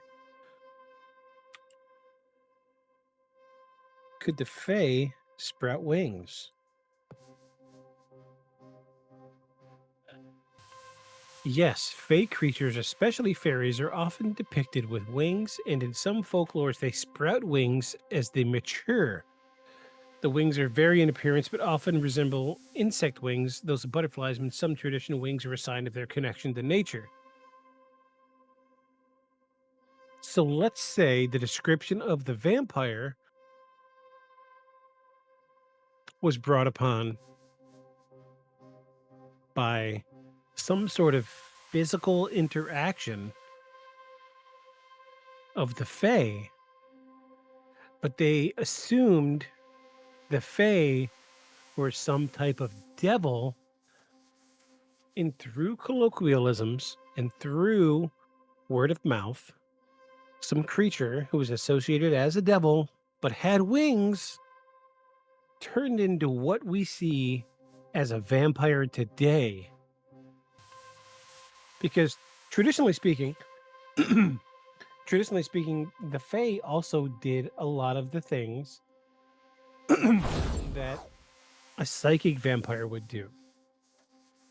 Um, n- Old world tales of the Fae would talk about how when they would meet the Fae in the woods, they would feel physically drained, right? So I think you're right. Are we dealing with vampires explicitly? Or vampires some type of branch off of the Fae tree? Uh, that's a that's a great question. That it really is. Uh, I w- I'm gonna research this a little bit more. It's hard to say. It really is. You know what? Let's Google it. Let's Google it. Let's see what happens when we Google it.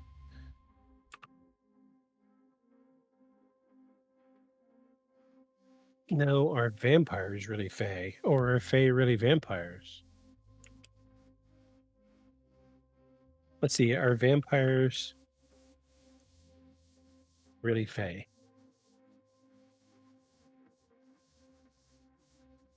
Oh All no, speculation at the end of the day, but it's fun to speculate. you're right. You're absolutely right.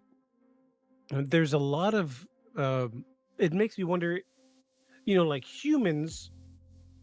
Uh, if you believe in creationism, or if you follow Darwinism, the theory of evolution, if you follow Darwinism like I do, the humans came from monkeys. Sure. So let's say that there was a branch, you know, Neanderthals, humans.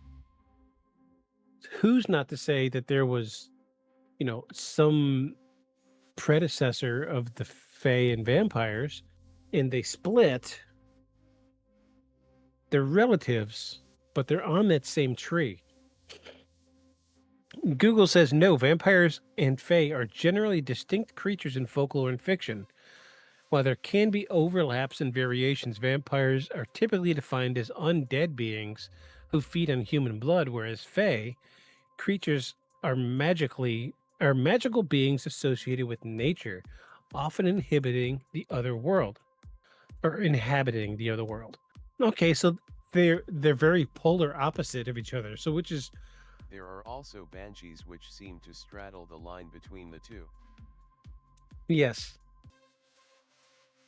Yes, absolutely. It's funny that vampires and fae are what we came down on.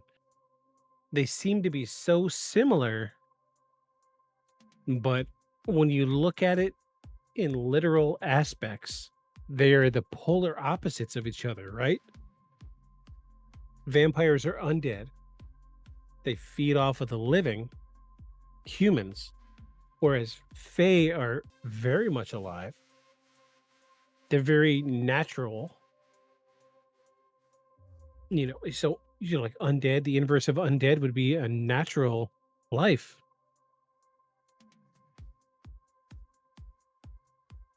I mean, everything works in, symmetry, right? So are vampires the natural inversion of fae? Did we figure something out tonight? Did we?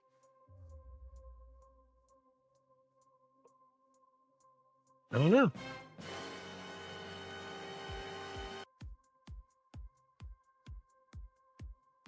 It's a really interesting concept. I would love to pick my other co-host brain on this one. Um, and so my other two co-hosts, one is Aeon. He's a very factual based person, whereas I'm the conspiratorial guy. And Paul he's a lawyer and also a Catholic priest. Um, he is our grounding unit. He keeps us very much There's in the world also of the the human. stuff about the Seelie and unseelie quartz. Kinda like the good Fae vs evil Fae. Right. Yes. But I don't feel like they are as much of a branch as the vampire and the fae are. I feel like I really do feel like after our conversation tonight that the vampire and the fae are related in some way. Um,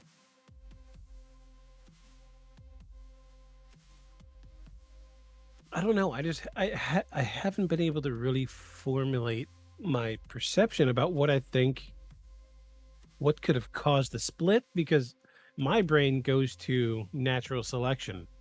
So there is something in the environment that causes them to deviate. So what if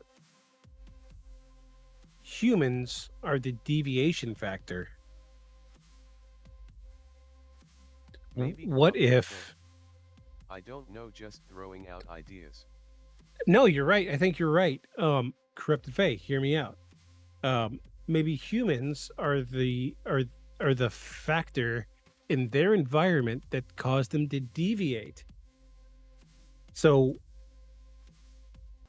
you could say vampires are the type of fae that wanted to be seen by humans and interact with humans.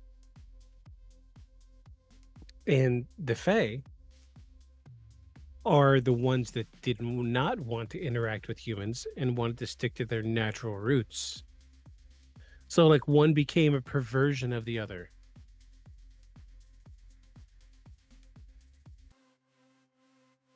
Um my brain is drawing parallels with like Neanderthals and humans where one died out or one went away and one became prolific. I think vampires are more prolific than fairy.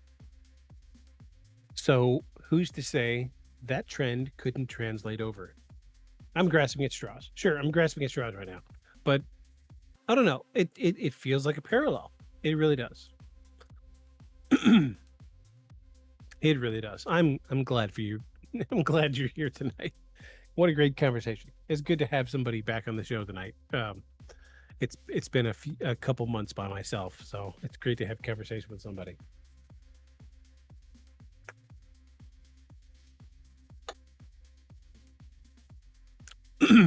So I'm going to say that the So vampires definitively are for me, basically Neanderthal fae.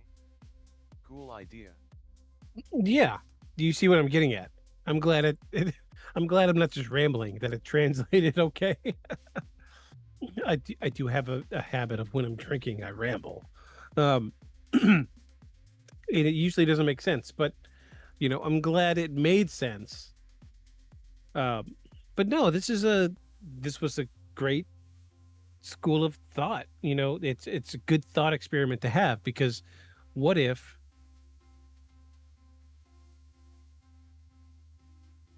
geez, like even thinking about it now, like the powers that vampires have, the Fae have the same powers, right? Geez, it's just it's almost a little scary. There's a lot of similarities there. It really is. It's interesting. It is really interesting. It's very interesting. So we're gonna say, or I'm going to say, that the black-eyed children are a form of vampire.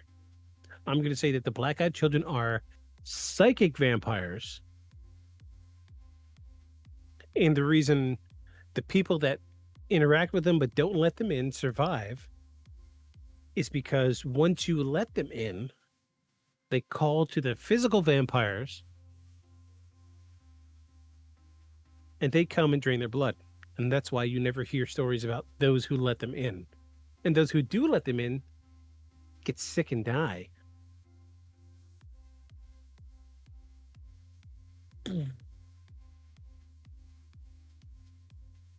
Yeah, here you go. Who are you calling a cootie queen, you lint liquor? Yeah. The that's my theory and I'm sticking to it. Black-eyed children are psychic vampires. And even if you don't let them in, They can still feed off of you because they're causing emotional distress, which is what they feed off of. And once you let them in, they call to the physical vampires who then drain them, cause them sickness and death, inevitably. Solved. Yeah, we did that. It was good. That was good. That was good. So I can say personally that we've figured out what's going on with the black-eyed children tonight. Yep, case Oh, case closed.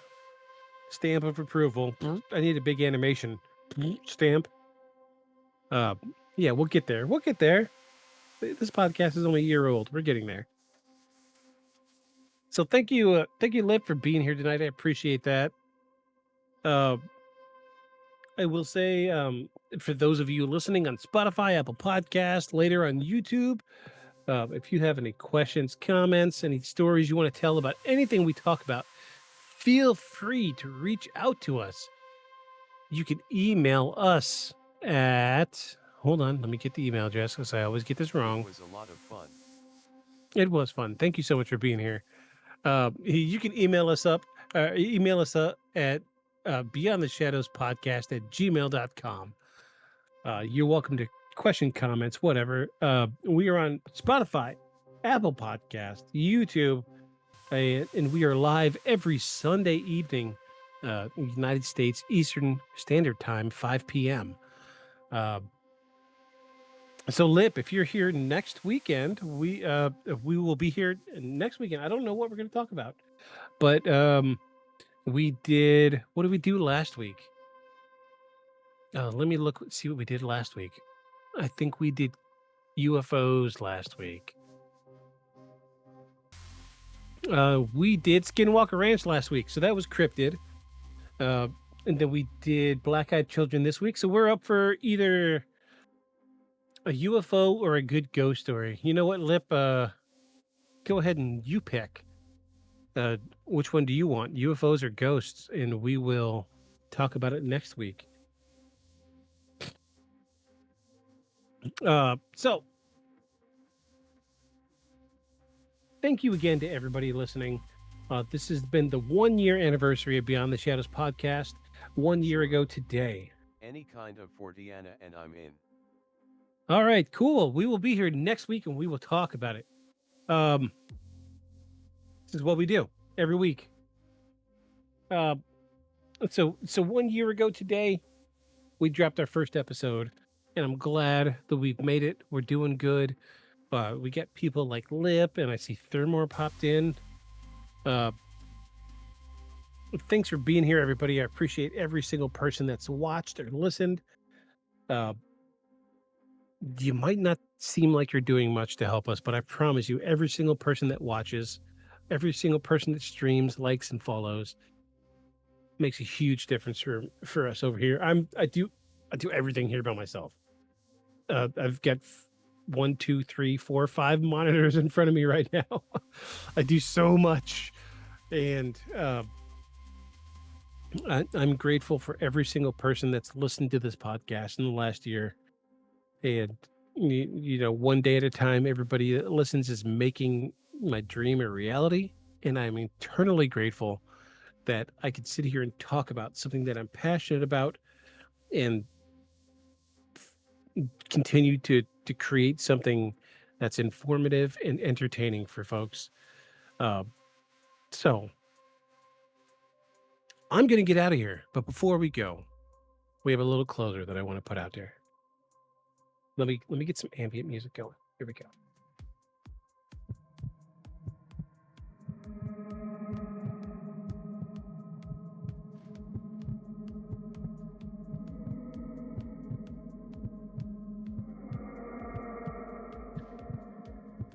So it begins with a knock. Happy anniversary. Have a good one. Thanks, Lip. Thanks for being here. Hopefully I'll see you next weekend. It begins with a knock. A knock at the door at strange hours of the night. Nobody you know is coming. Who could it be? You peek through the curtains and you see 2, 3 children, dated clothing, knocking.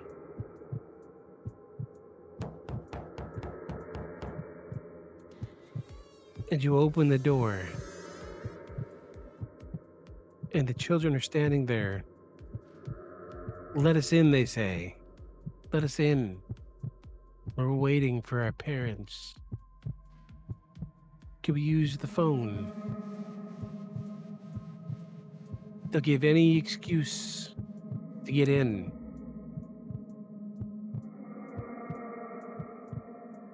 But you hesitate. Something isn't right. Something about them is unsettling. Something is wrong. It's their eyes. Their eyes are wrong. They're off. Something not human about them. Let me in, they say. But you don't. You close that door.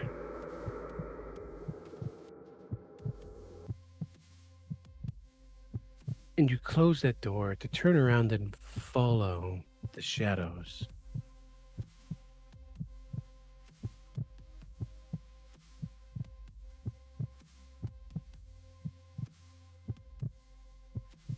But whatever you do, make sure you follow us. Beyond the shadows.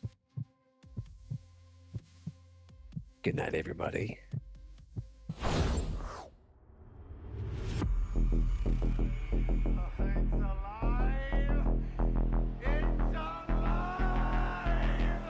creature like that. How would it ever die? And this monster starts running right at me. Annihilated by nuclear bombs. Beast is not dead. I put 4 bullets into him. Oh, you're crazy. But I saw that monster too. All I want is for someone to believe me. Contaminated. Face. Horrible. Look like it would scare you to death. All right, let's get to work.